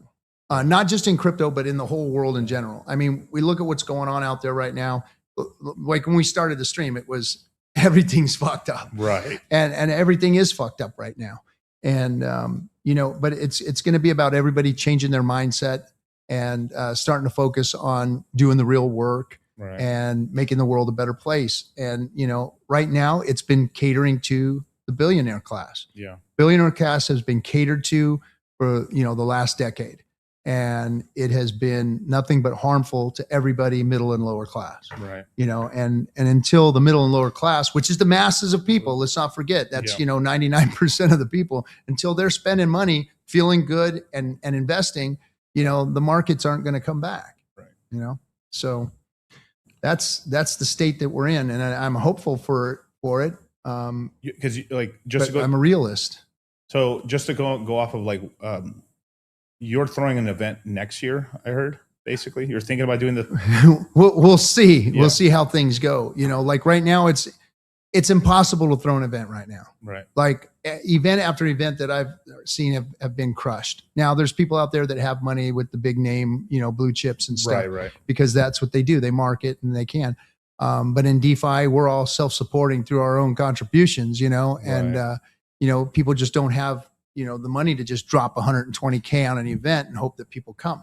You know, I already did that for 3 years. I traveled the world and, you know, I'd show up in Germany and have 10 people show up, you know, or 5 people show up. Yeah. And that's just not, you know, conducive in an extended bear market like this. There's no expendable income that anybody has to go out and promote that kind of stuff for the 5 crypto bros that already know what's going on anyway, to sit there and listen to you talk. So until the market turns around, people have money, people want to learn, people are trying to get educated, there's no real reason to go out there and do too much. You know, like we have the foundation and we're out there educating and trying to get things in people's mailboxes and stuff. And, you know, keep doing our streams and keep trying to educate. I mean, that's all that we can do right now is just kind of like, we're all hodling everything, right? It's like, hold on for, you know, your dear life on everything that you got, you know, get to work, build businesses, do service, whatever it takes until we get this thing turned around and people are making money again. So, you know, right now it's just, you know, hey, pull up your pants and get things going because you're the horse, man. It's about working. You're the horse, right? Yeah. You know, it's about working. And I think that's what we all got to do. We all got to get to work. And we got to knock off the scams. You know, I mean, no matter what, you're going to have scams no matter what. Period. No matter what, because that's human nature. People just love to fuck other people over. They have no empathy for other people. They'll go out and wreck somebody's wallet just because they can, and they can steal it. Yeah. And that's the scum that lives in our community, our ecosystem, the greater community. Yeah. And you know, and you know, some of you guys out there don't think that you're going to get caught. Some of you are going to get fucking caught for what you're doing. Because look, I'm going to tell you right now, there's nothing new under the sun. And allegedly, Jane Street has just got caught doing this stuff, and they're one of the biggest freaking, you know, I forget what they actually call them. They're not even a firm or anything. Yeah. But they're caught. You know, Do Kwon's sitting in jail for 15 years. You know, and some of you have been doing the shit in smaller ecosystems like PULSECHAIN. And you think it's cute, but your names are out there. Exchanges know who you are. And I'm going to tell you right now, and you guys, you know, you think you're above the law or you can get away with it and shit. But the FBI, don't fuck around. They're going to come after you. And when it comes down to it, and you've scammed enough people or you've hurt enough people and you get called to the carpet, you know, some people are just doing this stuff out in the open. Yeah. They've got Twitter handles and all this other shit. People know who they are, where their wallets are and what they've done. And they've gone out there and scammed people. And they think it's cute and they think it's cool that they made some money or whatever, but you're wrecking people's lives by doing that crap. So we've got to figure out how to get this. I mean, there's a fine line between regulation and freedom and all that kind of shit. But there's, you know, and we're not going to self-regulate ourselves because there's going to be scammers. I do enjoy the scammers are getting broke now. That's pretty nice. Yeah, a lot of the scammers are broke too. And they're leaving now. They're like the post every day, like I'm taking a sabbatical or I'm leaving the chain or like, yeah, I've seen it across all chains, PulseChain included, but like, I mean, every chain I've seen it, or like we're shutting down operations. Like, okay, bro, yeah, sure. and there's karma that's going to come from all that. Yeah. You know, people don't forget because like the guys are small now, will be bigger later, and they're going to call people out. Hey, this guy was a fucking big scam. I know guys are like, this guy was scamming like crazy in 2017, bro. Fuck this guy. Don't. And yeah. It's it's not a badge of honor. It's a black stain on your freaking record. Yeah. And and people know who a lot of these people are, and eventually some of them are going to get caught and they're going to do time, and that ain't fun. It's got to stop. It won't stop completely, but it's there's with what we have for us to be doing what we're doing with it. I know it's human nature, but I hope that people grow a conscience and start doing the right thing and trying to make the world a better place with the shit that we have versus I'm going to get mine, fuck everybody else, and that's how I've always tried to live my life, is like, hey, let's all work together and try and make everybody wealthy, because that's what crypto was supposed to be, for everybody to get a chance to go out there and do something that we never were able to do before. When I was a kid and I was coming of age, there was no way to even get in the stock market. Like, you had to have a broker and all that kind of shit. Like, there was no stocks. That was for 45, 50-year-old people that did the stock market, And until we all got 401ks, we didn't even have anything to do with the stock market. Right. And a 401k was just a taste of it. And basically what it was to rip our pensions off so that we'd have to put the money in the market so that they can steal that. But, that was our only exposure to the market. Now every kid in freaking junior high can, on their phone now trade, Apple, Google, but whatever. They still have to have the willingness to want to invest too. There's all that stuff now too. But most kids nowadays most people, it's so easy to go viral for like sports betting.